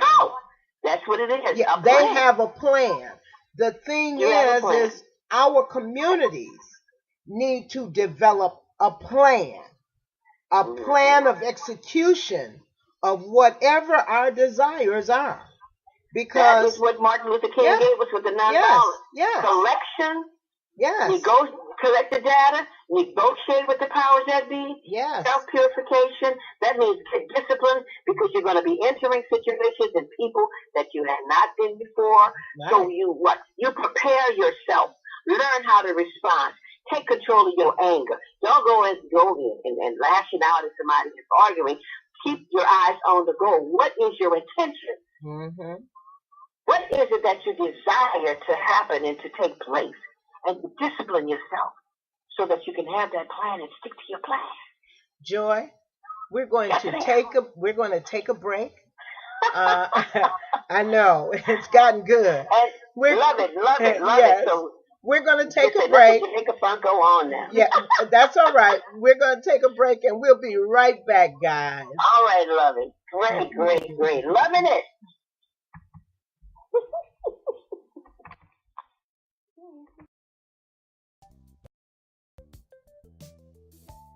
Hi, this is KT. Did you know the Jamaica Funk Show is on 3 nights a week? Tuesdays, where we interview ordinary people doing extraordinary things in their life and or their community. And Wednesdays for Black History Wednesday, where we share an extraordinary story of a person of color's life. And on Thursdays for Reggae Dance Hall Party with a touch of soul. So listen in on our new hours from 7 p.m.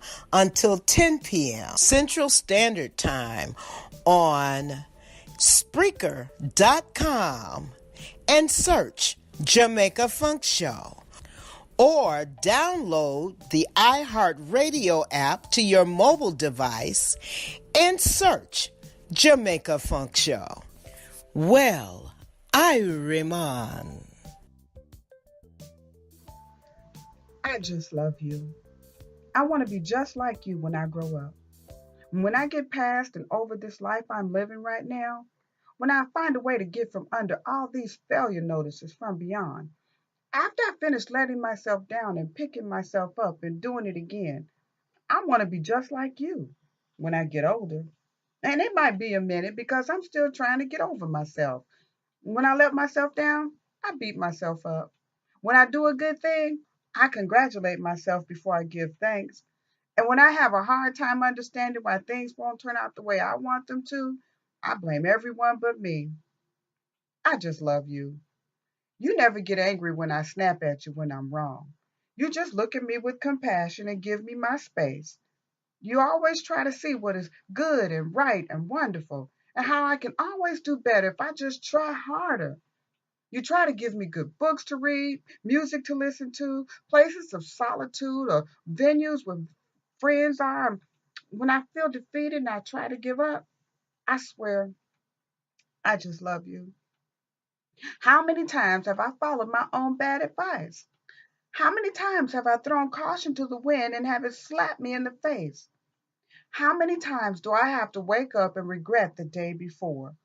How many times do I have to look another mundane day in the face to the end? I just love you because of your passion, drive, eagerness to step out every day and try something different. Because you do more than just persevere from the day before with a look of determination on your face. I want to be just like you when I grow up. But right now, I'm a little too naive, too green, too wet behind the ears.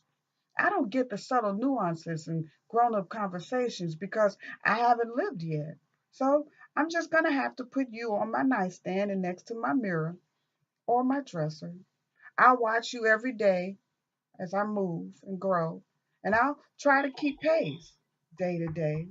And maybe, just maybe, one day, I could be just like Okay, you. guys, The I'm me back. I'm going to be one day. We're back with Mama Joy, the founder of the Melody of Joy Institute. And Joy, you got something you want to read? Yeah. I would like to share with your audience, KT, just a brief reading from the Birmingham jail, which I'll refresh many of your minds that Dr. Martin Luther King was in jail in Birmingham in April of 1963, and he was arrested for having demonstrated, and they said it was illegal. It was illegal and it was against the law. But here, I want to speak to you just briefly that this letter was not something that just came out of his head, but it was prompted by a publication that 8 white clergymen had sent and published into the newspaper, with 8 Protestants, 1 Catholic, and 1 rabbi. They all signed their names to it. And what they were speaking to the people of Alabama and blacks and whites who were supportive of King to not participate in any demonstrations that he had because he was a dangerous man. And while he's there reading this, he was very brokenhearted because he is a man of the cloth and he had many whites and he just could not understand where these minds could be, And they claimed that he was an outsider and an outsider coming in. But it's amazing that when you know who you are and you know who you represent, and he stood very firmly as the president of the Southern Christian Leadership Conference. He made sure that he had 85 affiliate organizations across the South. And one of them was the Alabama Christian Movement for Human Rights, which we discussed about community organizations. He set these organizations up, 85 of them in the South, because the South was where the hammer of racism and prejudices and segregation was very, very strong. And when he was charged with being an outsider coming in, his response in his letter, which is something that I'm inviting each and every one of you to take time and read. It's pretty lengthy, but it is powerful, powerful. He said, I'm cognizant of the interrelatedness of all communities and states. I cannot sit idly by in Atlanta and not be concerned about what happens in Birmingham. Injustice anywhere is a threat to justice everywhere. We're caught in an inescapable network of mutuality, tied in the single garment of destiny. Whatever affects one directly affects all indirectly. Never again can we afford to live with a narrow, provincial, outside, agitator idea. Anyone who lives inside the United States can never be considered an outsider anywhere within its bounds. And upon that, I say this. We're at this time now that we have many things that need to be straightened out. And it's important that we hold hands with others who are of like cause. Not necessarily the same color, but it is so important that we understand we have got to come together. And I thank you for that. And there's injustices that we have in our community, and these are things that we're perpetuating on ourselves. And I like these strategies that Martin Luther King gave us. That's applicable to ourselves where we are right now. That's up to you, Leopard. How about that? Yes. How about that? Yes. Yes. Joy, tell us a little bit about the melody of joy.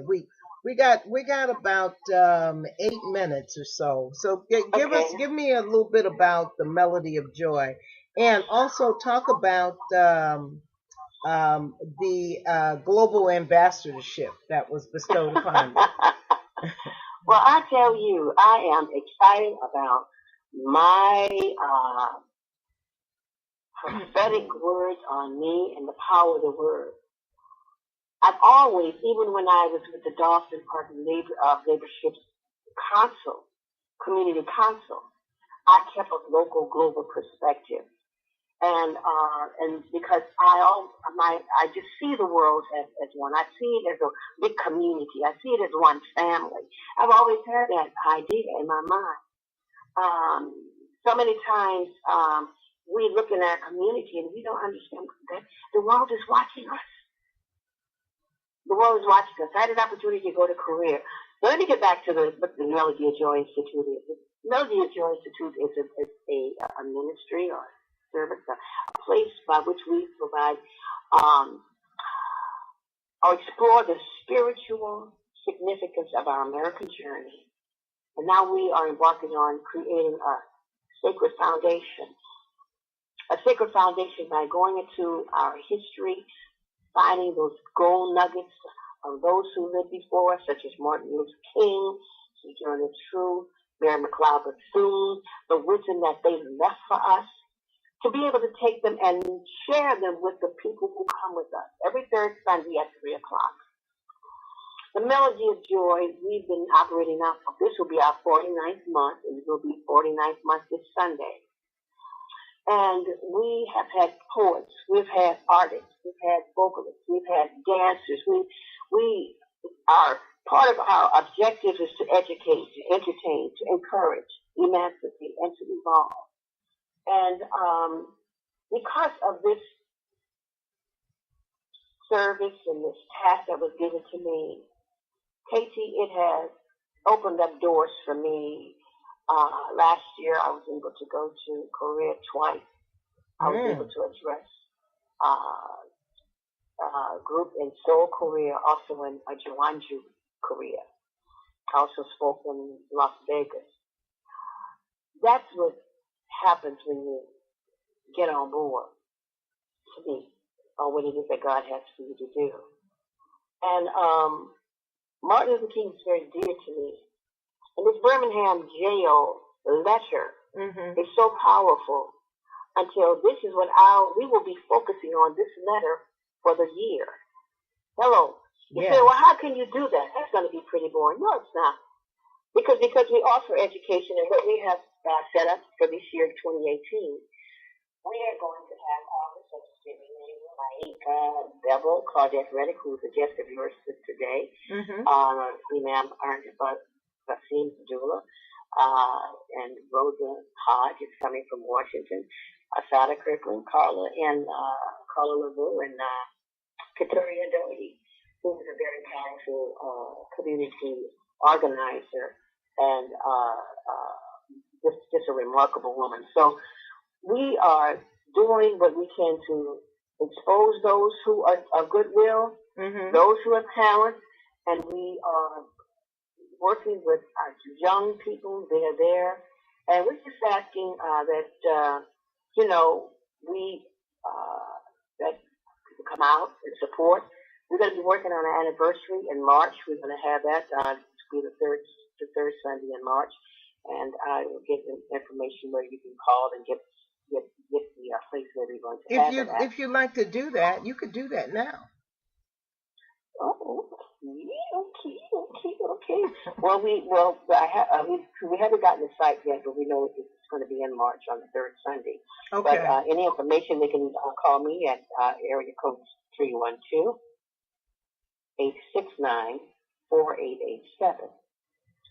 The telephone number for the Melody of Joy Institute is 312-869-4887.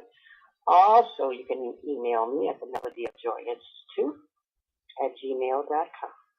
The Melody of Joy Institute at gmail.com. And get on our list, and we'll be forwarding that information to you. All right. Now, do you still do the Emancipation Proclamation every... The Emancipation Proclamation, honey child, is the cornerstone of it all. Thank you so much for asking. Yes. The Emancipation Proclamation is that's how the assignment was given to me. The Spirit came to me and said he wanted me to teach. At a time that I was experiencing a very difficult time in my life under a great affliction, and I told the Spirit, I don't want to live like this. And if there's something that you have for me to do, then make it known to me. Otherwise, just let me take time and do what I have to do, and let me be. And so your Spirit came to me and spoke to me. Someone would say the voice came to me, or the source came to me, or God came to me. However way, the voice is what it is, and each one of us have that. However way you may call it is up to you, whatever is comfortable for you.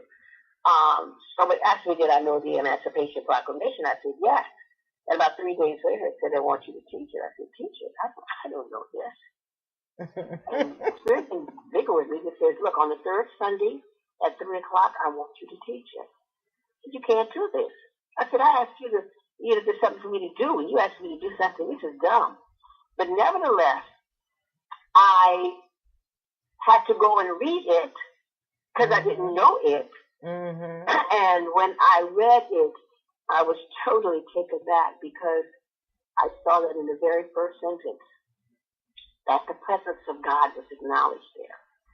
In the Emancipation Proclamation of the Lincolnian, as Martin Luther King calls it, the Lincolnian Emancipation Proclamation, God's presence is acknowledged 5 times, and there is a prayer in it, a prayer that Abraham Lincoln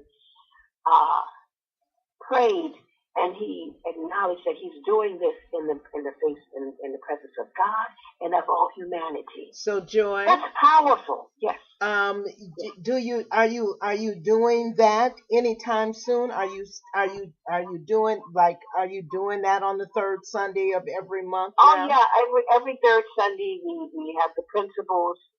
You wanna quickly documents, legal, generational, educational, and moral documents. And this Sunday will be at 851 East 88th Place. Hello. 3 o'clock Central Standard Time in Chicago on the South Side. All right. Well, listen, Joy, it has been an absolute pleasure having you on the show today. Yeah, Absolutely. Let me tell you, it was an honor. It was an honor to be here and to share and to be able to discover some insights that I didn't have before. Because if there's one thing that we can remember, Martin Luther King left a plan for us. Yes. Come on here. Yes. He left a plan for us. Yes. That if we follow that through, he said, I've been on the mountaintop, and I've seen the promised land. Yes. And we are there. But he gave us the strategy that we need. And we just look into his work. God will show us, because he was a man from God, and God will show us how to go into the power of this man. Well, Come on baby, here and deliver what it is that he said will be. We are running over. I thank you for being on the show. I have to get you back on the show so we can continue this. But until then, Joy, thank you so much for being on the show.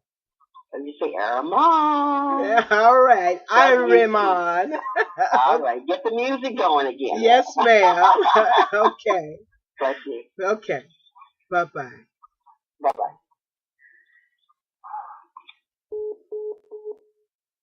All right, guys. So we got us some music going, and Crash road, easy. You help them do everything, and now you them turn run and shame. Same friend when me grow it, a bad mind me through the fame. Me swear you was a real friend, can't believe us so easy or tame. Crew me wicked them jealous, and that them same man why you a rubbish I thought in a dream. Enough sell out for nothing at all, bad mind them corrupt them we kill you just in nothing at all. Big up the real youth them, where you bullet with we brother from we never got nothing at all. Tell them we in it to win it, get a youth sky is the limit. So me a push forward, stand tall. All when them woman fall. Rum, as a fake people see it, as a fake people pretend. Watch them and you will understand why me no put trust in a man. Rum, as a fake people see it, as a fake people pretend. No for them we say you body done and behind your back watch them a make plan. You help them do everything, and now you them turn run and shame. Same friend when me grow it, a bad mind me through the fame. Me swear you was a real friend, can't believe us so easy or tame. Crew me wicked them jealous, and that them same man why you a rubbish I thought in a dream. Enough sell out for nothing at all, bad mind them corrupt them we kill you just in nothing at all. Big up the real youth them, where you bullet with we brother from we never got nothing at all. Tell them we in it to win it, get a youth sky is the limit. So me a push forward, stand tall. All when them woman fall. Rum, as a fake people see it, as a fake people pretend. Watch them and you will understand why me no put trust in a man. Rum, as a fake people see it, as a fake people pretend. No for them we say you body done and behind your back watch them a make plan. all right, guys. You know, I have the honor and the privilege to have this guy on my show. He's a really, really funny guy. I remember about 2.5 years ago, I happened to go to this comedy club, and it was cold as hell inside this comedy club. And it wasn't. It was a okay crowd, but it was cold in there. It was like almost that folks wanted to freeze us, you know. And then all of a sudden, this guy come up on the stage, and he is funny as hell. Me and my girlfriend sitting in the back of the club, just cracking up, laughing, shouting out stuff and what have you. And that's how I met this young man. I just love him. I love him to death. So, ladies and gentlemen, I want you to give it up for none other than D-Bank. Hey, sweetheart, how you doing? I'm good, KT. I'm good. Trying to keep him laughing. Well, trying to. Shoot, you better be keeping them laughing. Well, it's a hard job, you know. Yeah, somebody got to do it, huh? Talk about it. So what you up to? Well, basically, I just been doing a little shooting. Now I'm streaming and connecting with some people. We got some funny things going on with CX. CX, they basically we record and we do these skits and the little production they're with. They overlook them and we're basically trying to start a show. So I'm just involved with these people. So and show here, show there, comedy here, comedy there, and you know, and everything else that come with my life. Well, hey, listen, I'm gonna tell you, that's a great thing. That's called progress.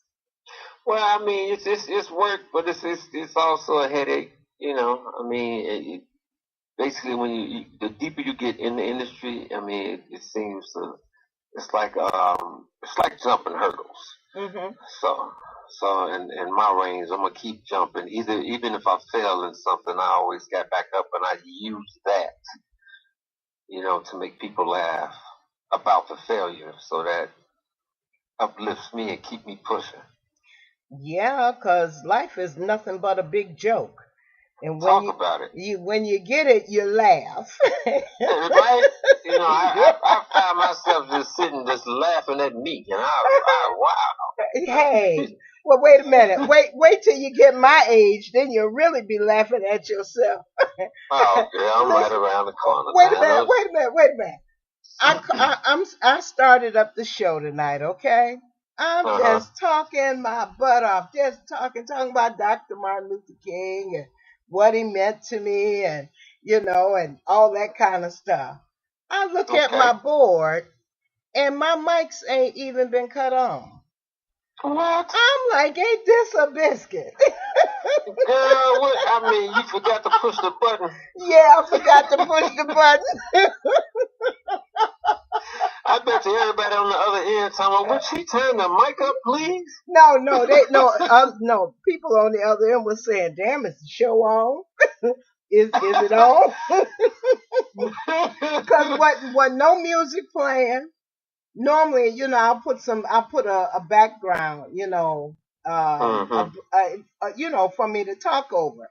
And but I didn't have no music. I'm just deep into my conversation about Martin Luther King and the show and all that kind of stuff. And I look down and I'm looking at these exes and I'm like, no, you did not do that. Ooh wee. Yeah, that was one of them ooh wee moments. Yeah, like I know what did I just do? Hey, what can I say? Shoot, but they love you though. They love you. I just played a song. I was like, what the hell? Play a song. Shit. They make up for something, huh? Hey, play a song. What the hell? I heard that one. I sure miss y'all though. Yeah, well, we miss you too. We really miss you. As a matter of fact, I thought you were still here in Illinois. I didn't know you had left the planet. Yeah, I had to make a transition. Basically, it was basically my decision, and it was a career move. But I basically did it for me. I wanted to go out and just venture on my own to see where can I get, with just doing me and putting God first, and just going through the struggle and then paying attention to things, and, instead of having a person to pull me, which is fine. Getting help is absolutely wonderful. That's a check mark in my book. But if I can do it myself, I think I would have a better understanding and make the right decisions. Doing it yourself makes you stronger. Yes, because you learn some stuff. Yes, the industry is hectic now. You have to make the right turns. You have to read over things, and you don't want to just sign anything because ain't no telling what's going to happen. Well, because you got Iceberg Slim out there. He ready to pimp somebody. Don't forget about Don Juan. He's with Hey, shit. Your boy is out there. He ready to pimp you. you. So Yeah, if you talk put, about it. I got to be careful with what I do. I see a lot of comments that came out of Chicago that really hit it big. Dion Lil Rel, which is good. D-Ray. yeah, So, D-Ray. Yeah, I was just looking at a show that he did on. Well, I didn't even watch the show because I don't know. I have an aversion to D-Ray, but I'm glad he made it. yeah. I ran into him a couple of times in LA. I had to call his name 2 or 3 times. D-Ray, hey, now. Yeah, I have a kind of an aversion to D-Ray, but yeah, it happens. But he is a Chicagoan, and he has made it out there, which I'm happy for him. I'm happy. Yeah, but that's where you notice the change in the industry when people get to a certain level. It's a change. I mean, I understand the situation, but it's just like when you say, "Hey, when I make it, hey, I'm gonna pull you along with me, man. I'm gonna help y'all out." Then once you make it, it's just like, "Hey, with your number change, you don't, things." People just, they tend to turn the wrong way and take things to a whole nother level when. That's like saying a person is not aware of the road they're on. They can use God and they can, the prayers or their faith or whatever they have into putting into their work. And once they get to where think they're supposed to be, they seem to lose that. And that kind of brings me like to Martin Luther King. Like King was he from my perspective, for me. He showed unconditional love, and that was his strength right there. That they couldn't break. He wasn't glass. He wasn't breaking at all. I mean, the love that he showed, and the teaching that he was doing, he was walking with God. God was guiding him. But he went through a whole bunch. I mean, like when he said, I mean, when was that? There was I had read about that. And I think that was 1955 when he said, love unconditionally. And he also said that, face fear with love. And the big one, see, this is why I said Dr. Martin Luther King had no color. Because he also said, love your white brother. And love him unconditionally, not for what he done to us. You know what I mean? It's all about love and caring, and the enemy didn't want to see that.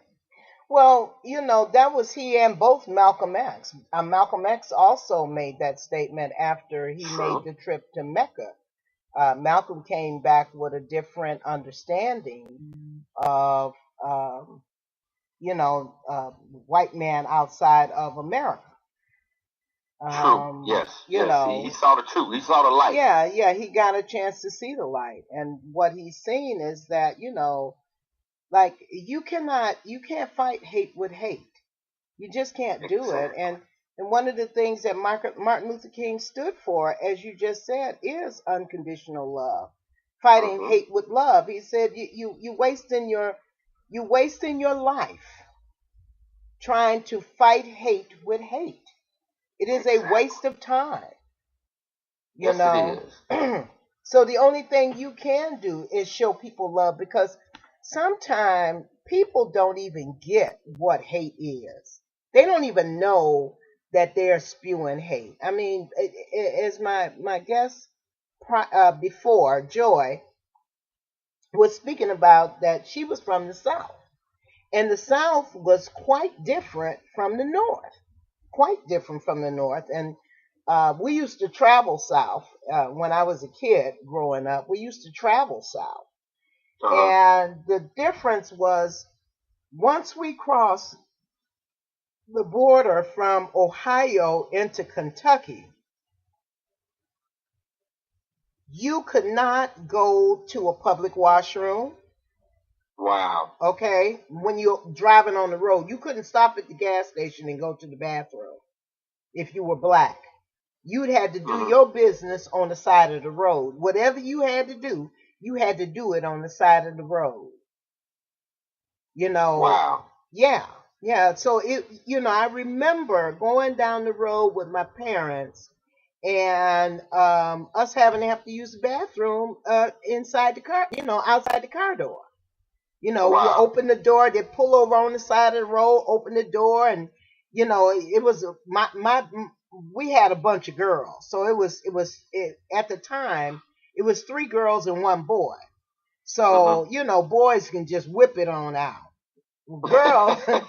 Girls gotta pull down and squat down and get some tissue and all that kind of stuff. It was a process.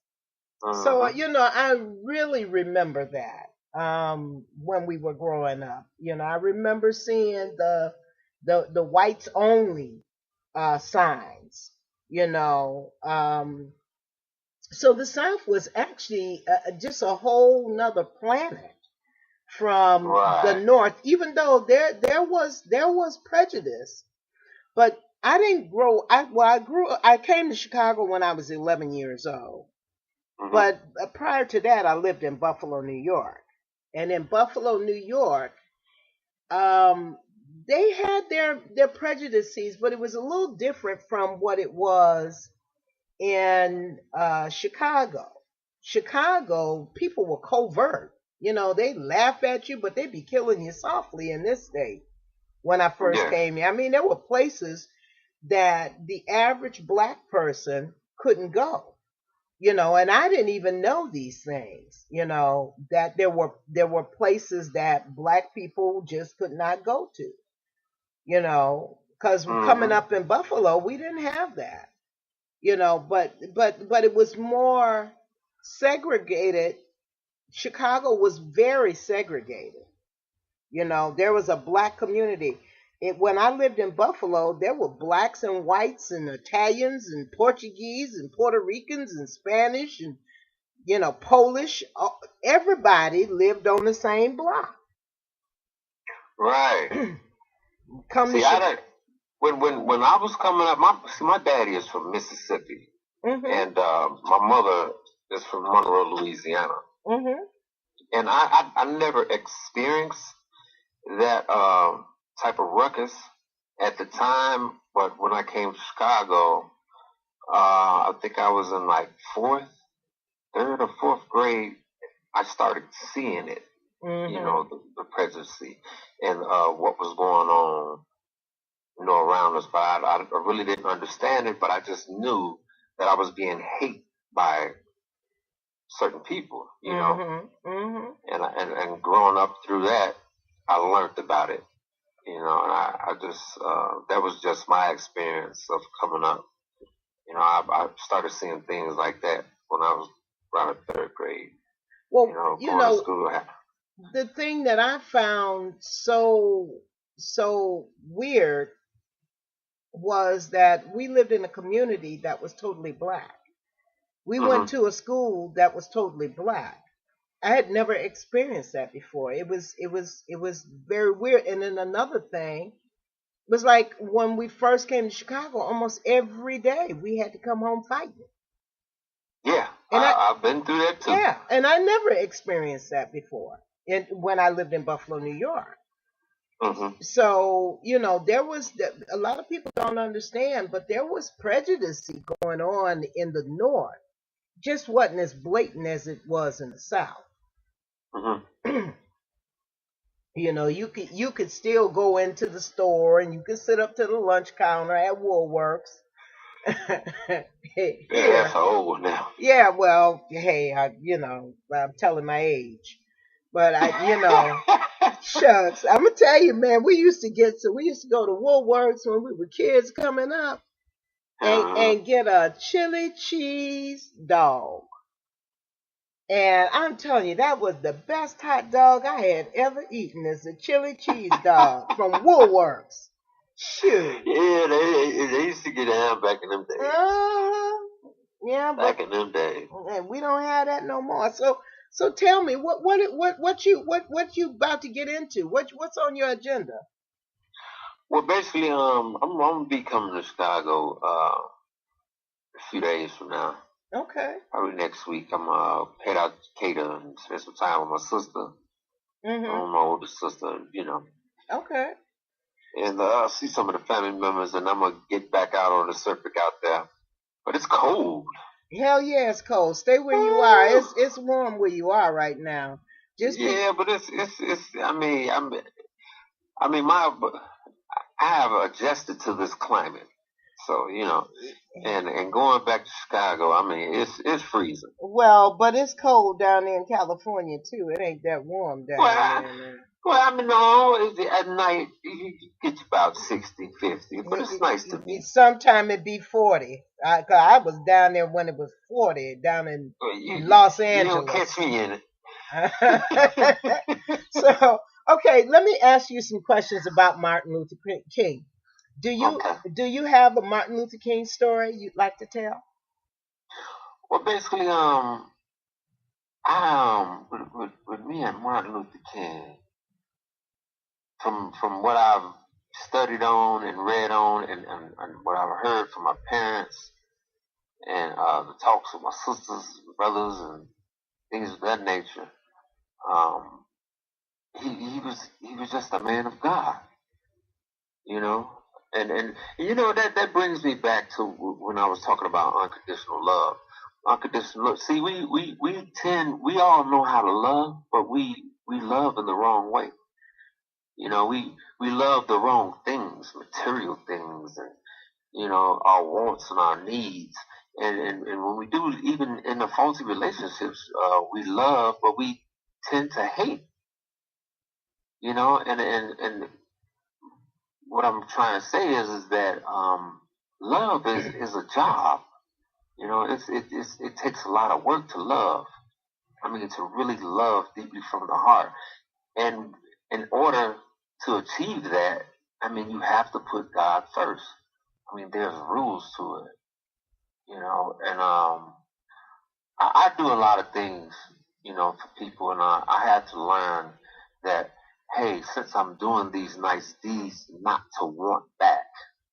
You know, I want to do it out of the kindness of my heart. You know, I really had to learn that. That was a big step for me to not be so proud of myself when I do something good, or if I'm doing something good for somebody, I don't want to be the star of the room, the light of the room. You know, I don't want to be that person where everybody's looking at me and say, "Hey, look at the nice thing he's doing." No, I want to just do it out of the kindness of my heart. So I'm learning how to accept love, how to acknowledge love. I'm learning love so that I can love in the right way. I mean, it's work. It's a job. Well, speak about love. The thing about love, and this is what a lot of people don't understand. Love is no good without like. Because when you love a person and you don't like that person, that love serves nobody. It turns into hate and all kinds of negative stuff. But, and I'll give you an example. You know how when you're friends with your best friend, you know your best friend, whether it be a man or a woman, I don't know what your best friend is, but your best friend, when they do something wrong to you, you can forgive them. You know, you get over it. You tell them how you feel, but you get over it because you like them as well as you love them. True. You know, there's somebody that you really cherish. You cherish your relationship with them, okay? Because y'all had a walk where you've gotten to know that person, and you got to know that person in a way that you like who that person is for you. Exactly. And that's the one element that when we get into relationship with someone, intimate relationship with someone, we forget to bring that to the table. We get so caught up in the beauty of that person physically We get so caught up in the sex.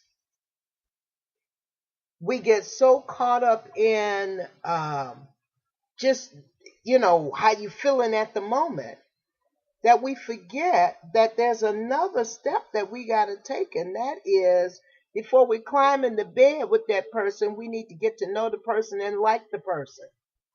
Exactly. So when we do finally climb in the bed with them, that sex does not distort how you view that person. Because if you don't, and all you got is love, and you get in the bed with them, all of a sudden, sex distorts it. Yes, it really changes some things.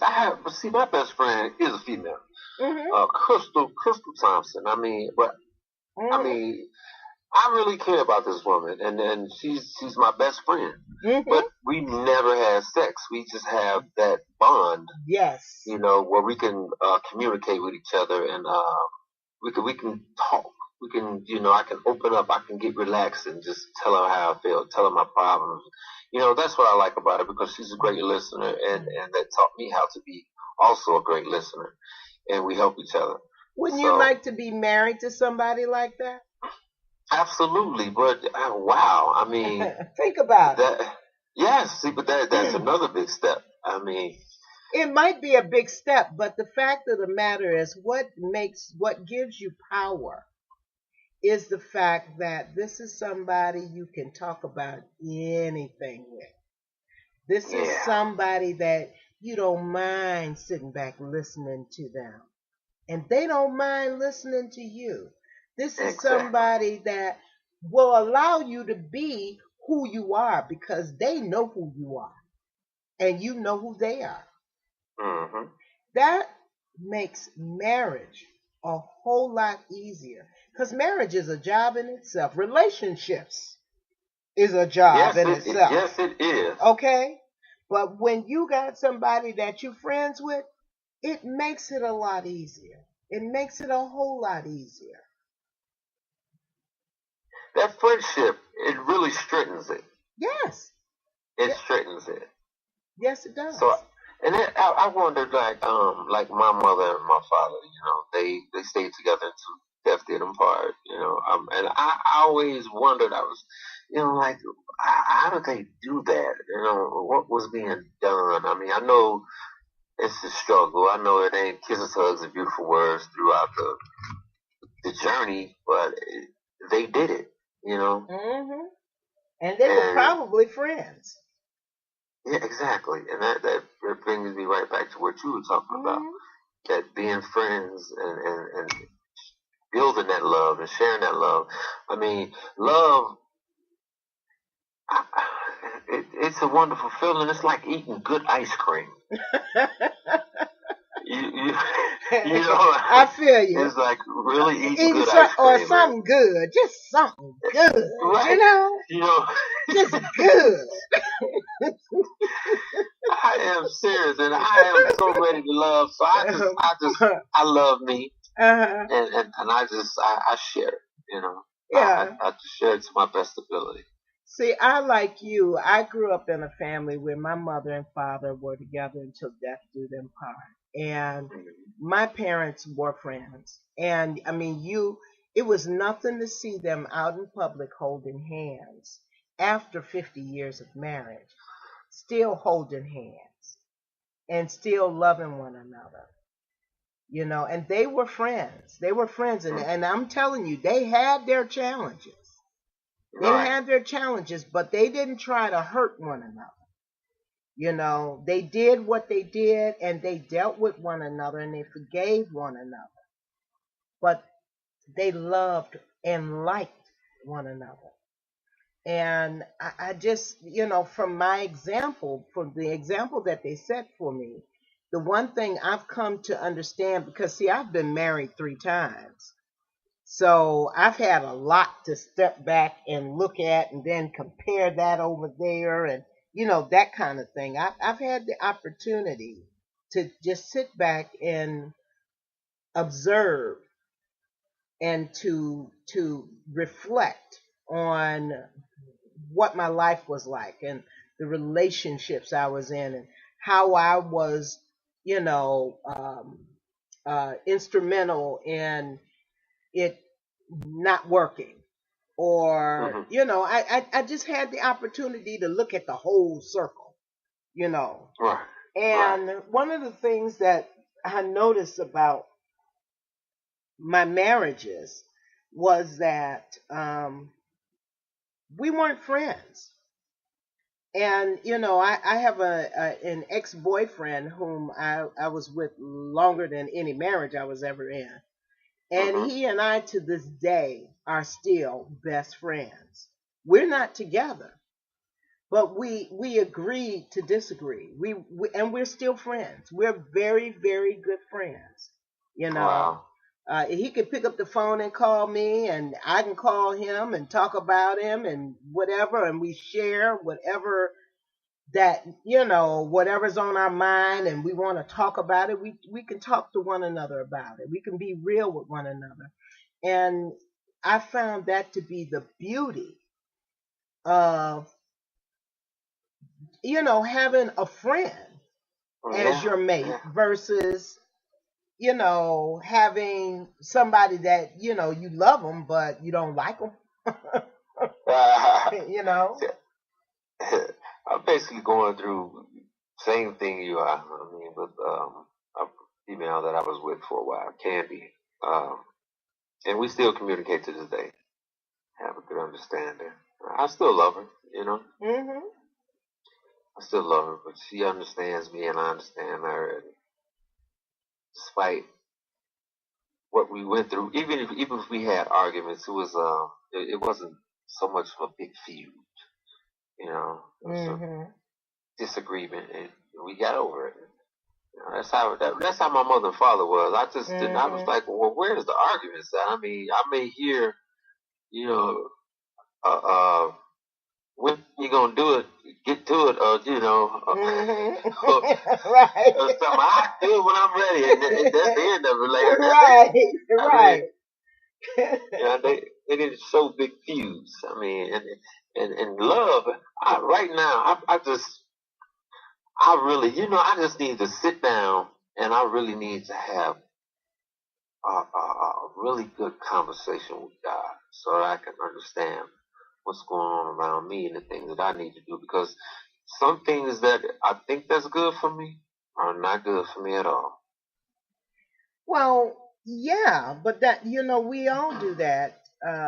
We all tend to want what is not best for us, you know, when we're young, because we get so caught up in what society say is and isn't, that, True that.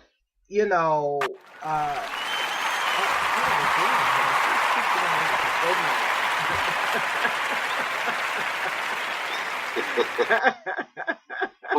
we own, ain't we? Yeah, we all.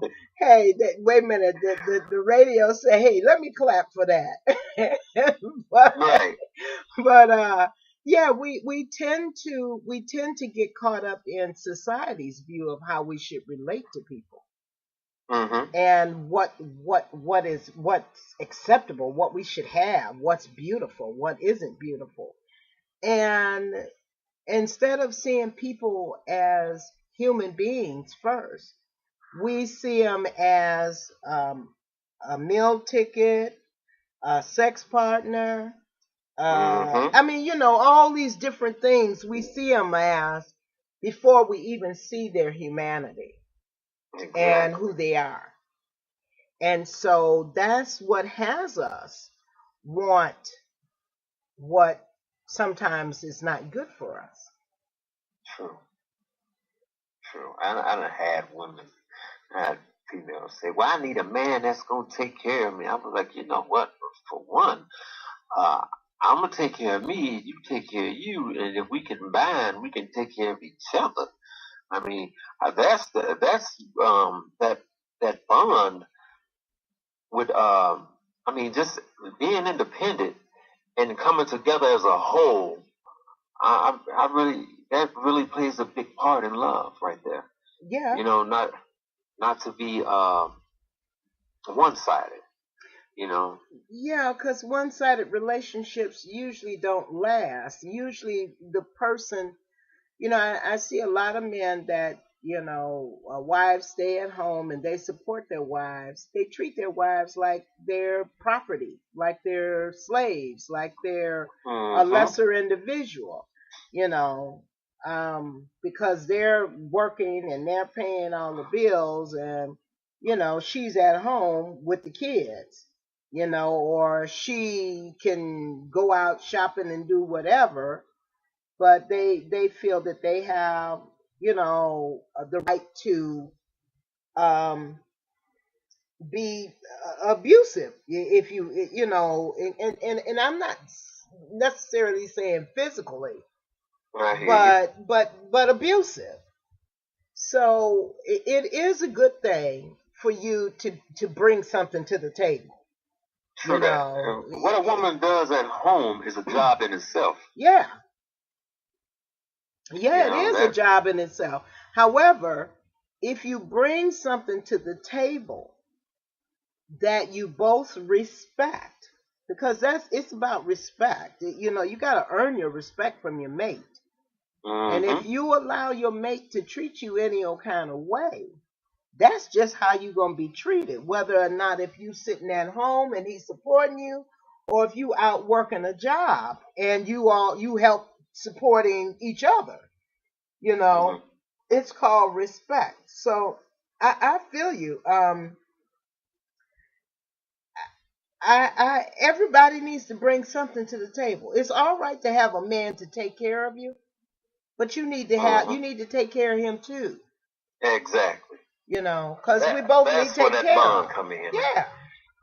Yeah, because we both need to be taken care of. My needs may be different from your needs, but nonetheless, I got needs. So that's where the communication come in. Then let's take it to the table, baby. That's right. Let's design this outfit so we can put it on. That's a good one. That's a good one. Now let's design this outfit. Go ahead. That's right. Put some rubies on it. Put it on. That's right. Shoot. I am telling you. Yeah, but this world is a mess. But well, the older I get, I start to I'm starting to understand a lot of things around me. But when I couldn't understand it before, back then, coming up, I didn't see things as I see things now. What makes you respect a woman? Because I respected my mother, and Well, but respect ain't given. Respect is earned now. Because if a woman don't earn your respect, you ain't gonna give it to her. I want to treat a woman like she's supposed to be treated. With the respect. Like I want to be treated. I had to learn that too. Because everything that I'm doing and that's coming my way, it's a process for me, because I don't just want to hear about it. I want to know about it. I want to study it. I want to really get off into it so that I can, if I'm comfortable, then everything else around me is comfortable. And like you said, communication is the key. Yeah. To understanding a woman, and then you'll know how to treat her. Well, but now your mama, since you say you respect your mama earned her respect from you. Oh, yeah, that backhand was nothing nice. Yeah, I'm telling you. She earned her respect from you. In the same way she earned her respect, the woman who's in your life has to earn your respect. True that. Yeah. So what is it that makes you respect the woman? Is it her telling you where she's coming from? Is it her being honest? What is it? Well, honesty is the key.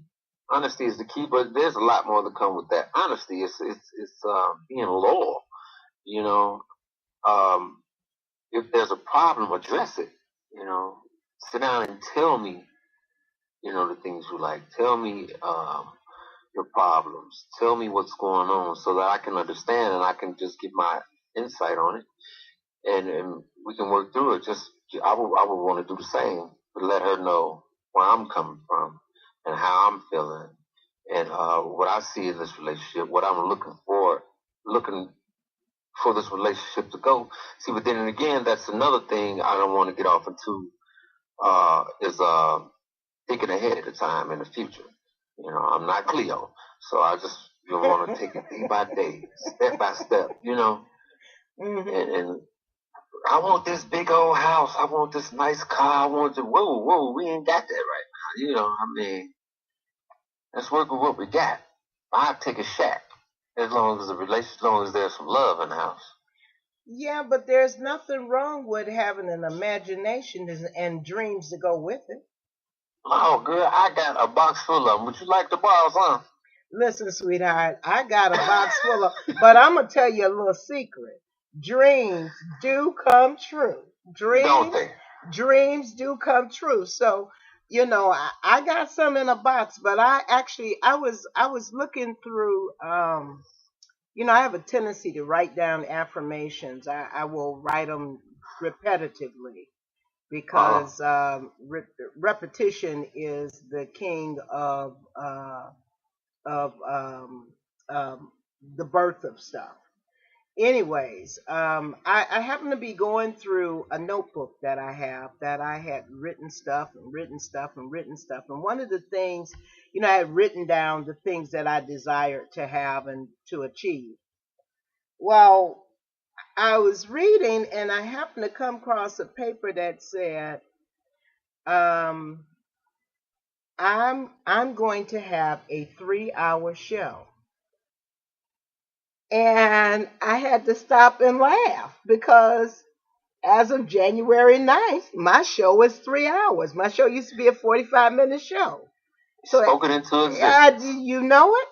You know it. So that box of dreams and wishes works. Okay, now I'm going to have to go ahead and pull them out now. Hey, shoot. Get back to them. I'm telling you, it works. I mean, it threw me for a loop.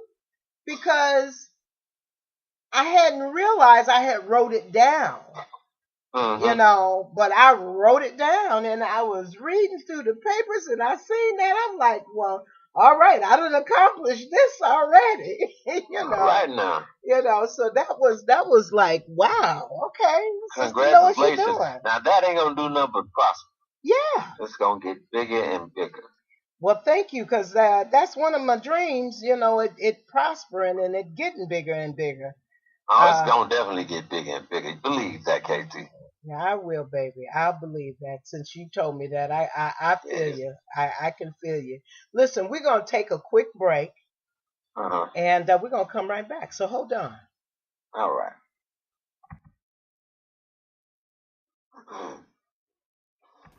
You're listening to the Jamaica Funk Show with KT. Well, Ireman.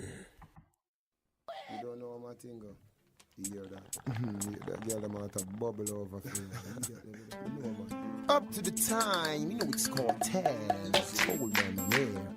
See me aside, the ladies, you know, living a life eccentric or fancy the sky. Those ladies over there, I think they need some antiseptic. You know beg for the hot girl. You was a cute baby when your man say natural. No boy can say you casual. As usual, give them phone number refusal. Cause you know beg for the hot girl. You was a cute baby when your man say natural. No boy can say you casual. As usual, give them phone number refusal. You no carry me a tea, that a dirty class. So if a your man she want, she no fit her. Stretch her hand when you a pass, make you chop it her. If you in a Versace shot, start your pop it her. She in a dirty shot, tell her, take it her. So put it her. To how you take Magdalene to her. When you shop in a Jamaica, you shop a manapa. And legally, she can't shop na very far. You know beg for the hot girl. You was a cute baby when your man say natural. No boy can say you casual. As usual, give them phone number refusal. Cause you know beg for the hot girl. You was a cute baby when your man say natural. No boy can say you casual. As usual, give them phone number refusal. See or DNG mean dirty garment. And our life rewind to the past tense, cause it's full of torment. Jerry Springer suffer in front of a life through the hard end. But you're not a disgrace to your parents. You deal with them various monthly payments. Your life in a sequence. Your body full of iron, calcium, necessary ingredients. You know they to the hot girl. You was a cute baby when your band side natural. No boy can't say you casual. As usual, give them phone number refusal. I don't know they to the hot girl. You was a cute baby when your band side natural. No boy can't say you casual. As usual, give them phone number refusal.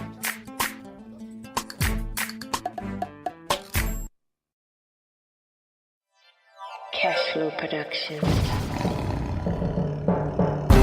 Yeah. MEP. You know what time it is? We know on this shit. She said she never seen a man like me. She said she wanna know who I be. She said she wanna know how I be. She said she wanna know what I do.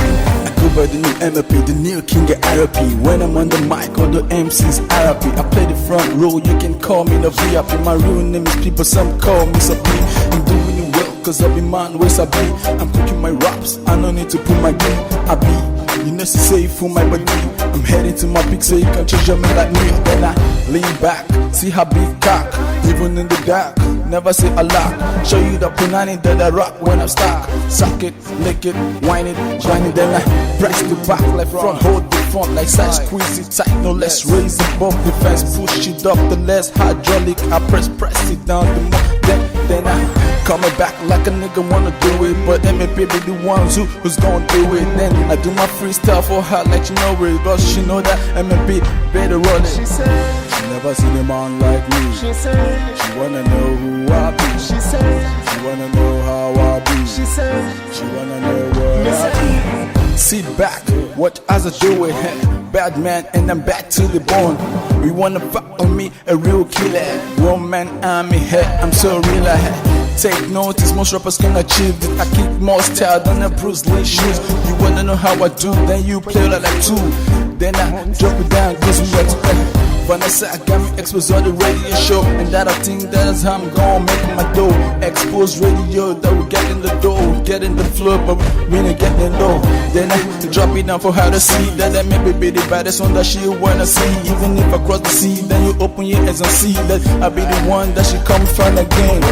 Then I let her know it's me. Then when I do my things, nobody ever stopping me. Cause it's just freestyle when I'm rolling on the beat. Then I see the people wanna talk about the dough. She said she never seen a man like me. She said she wanna know who I be. She said she wanna know what I be. She said she wanna know if I be. Bad man, bad to the bone.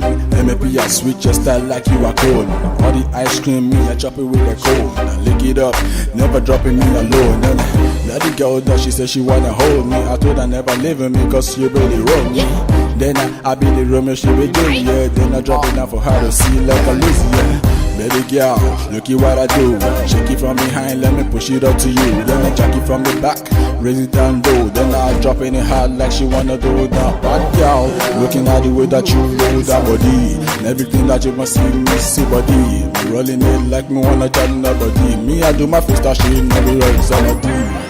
Baby girl, you know that it's true. But me, everything that is me and you. We wanna touch it from the back, me and you. Baby girl, you know that it's true. Me and you. She wanna see my big cock. She said she wanna know how I rock. She said she wanna know if I suck. She said and those things that I come back.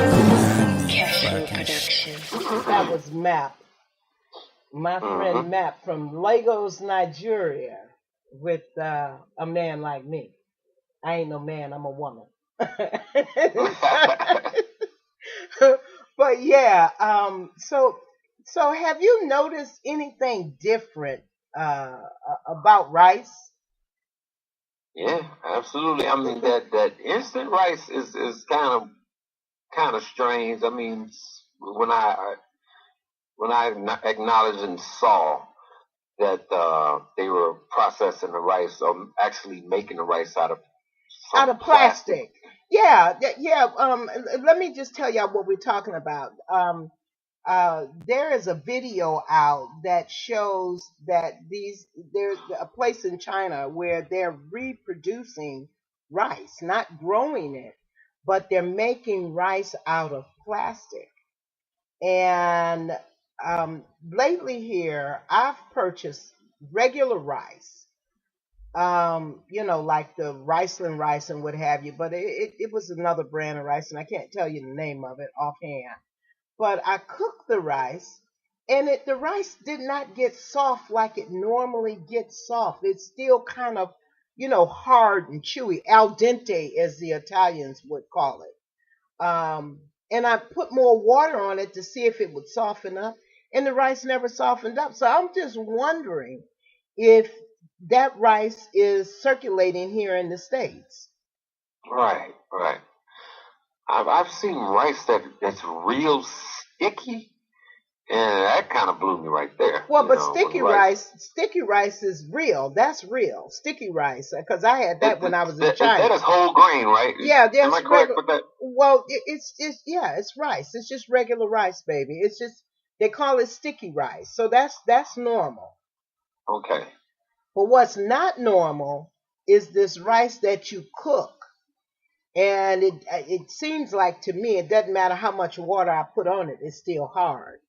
Wow. Yeah, I took some of it. I was trying to see if it was plastic. I took some of the rice out the pot and put it on a fork and tried to burn it to see if it would melt. So the rice didn't melt. So I'm assuming that maybe that ain't plastic. I don't know. All right. Now I just can't understand. If they know these people are doing this, I mean, why are they allowing it? Oh, that's the same thing they was doing with the honey. Honey, they got a docu-series about how the Chinese is circulating this honey that ain't real honey. They're cutting the honey with syrup, sugar, syrup and water. They're cutting the honey.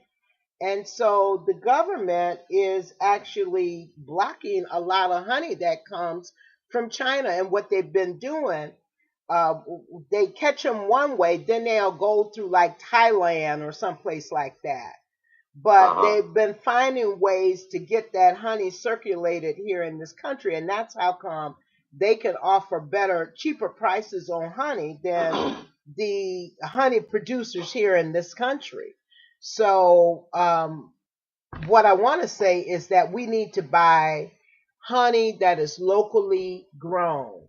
Buy your local honey producer's honey, because you are actually getting real honey. This isn't honey that has been cut with syrup and water or sugar and water, as a lot of the cheaper honey that is on the market.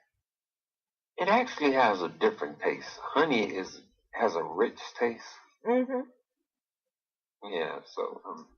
Well, I don't know. I don't know how different it is or how not different it is, but there is a documentary out there. It's actually on Netflix, where they're talking about how the Chinese are undercutting and diluting the honey, and the way that they're doing it with the syrup, they have to test it in order to see whether or not if it's pure honey or if it's been diluted. So there's a there's a video, a documentary on Netflix that's talking about it. I don't know the name of it offhand, but D, tell people where you gonna be. Are you gonna, how can they get up with you if someone here in Chicago or California, wherever, because the show is not only national but it's international. So if somebody wanted to, get your services, have you, do some comedy work for them, how would they get you? How would they reach you? Well, you can find me on Facebook. You can also go to my personal page, Comedian D Banks, IG, Instagram. They all carry my number, my information, my next move or whatever I got going on. My Instagram is comedian_D Banks. All the information will be on either one of those pages. So phone number, from email. The email address is deep.banks707@gmail.com. We'll send my number out, but go ahead and. Well, yeah, if you go to either his messenger or you go to his Facebook page or his Instagram page, you will find all his information. It is definitely there. Yes. Yeah. Yes. And can you give us a parting joke? I know I just caught you off guard. Okay. You got me in the corner right now. You got me in the corner right now. This is the biggest joke right here. Like, this comedian can't tell no joke right now. Well, you got me on this one. Okay, you got 5 minutes, so come on and give me something. Okay, let me think of something. Give me a topic or something, huh? Dogs. People and their dogs. People and their dogs. Well, let me know that you got a dog before I even come over to your house. And that's one big one right there. Because I done went over a person's house that had. I'm not a big fan of pit bulls at all. So I done broke some stuff in people's houses trying to get away from their dog. I just any type of big dog, just like those Great Danes. I don't know. They look like horses. Have you ever known a person who had a Great Dane? Yeah. Now, them are some scary dogs. I mean, I don't find anything funny about that, because I was chased by one of those before. I was like 13 years old, and I used to go to this place where they were called the Jesus people, where they used to help people, and I used to go over there and play in the game room and swimming and basketball and things like that. But one day, I don't know what I did that day, but I did something terrible. That dog chased me out that building, and I ain't never ran that fast in my life. I ain't never ran that fast in my life. I almost got hit by a car. I was running so fast, I couldn't turn the corner. I had to turn all the way in the street. That is not a joke. That is true. That is a true story. Now, you and this dog, that's about it there. It was a Great Dane? Yeah. It was you had a horse. You had a horse chasing you. One of the Marmadukes. One of the Marmadukes. Oh, you really don't want one of them behind you. See, you don't know how fast you can run unless you get a dog behind you. Yeah. That is pretty true. I swear, I ain't never known I was moving that fast. Well, baby, I just want to say thank you, Dee, for being on the show tonight. I really enjoyed you. I enjoyed talking. I really enjoyed talking to you, KT. Well, thank you, baby. Thank you. And look a sister up when you come back to town. Absolutely. I'm going to call you. I'm gonna call you. I know it's still going to be cold, but I'm definitely coming. That's all right. Bring your butt on back down here. We love you down here, okay? All right, sweetheart, and I love you more. Thank you, sweetheart. And I'll talk with you later. Okay, now, God bless, sweetheart. God bless you, too. Okay, bye-bye. Well, guys, hey, we coming around the bend. And I just want to say thank y'all for hanging out with us this evening. Hey, like I know, without you, there is no Jamaica Funk Show. So, I mean, we really, really, really appreciate you being with us this evening. And until tomorrow, at 7 o'clock? Well, I remind.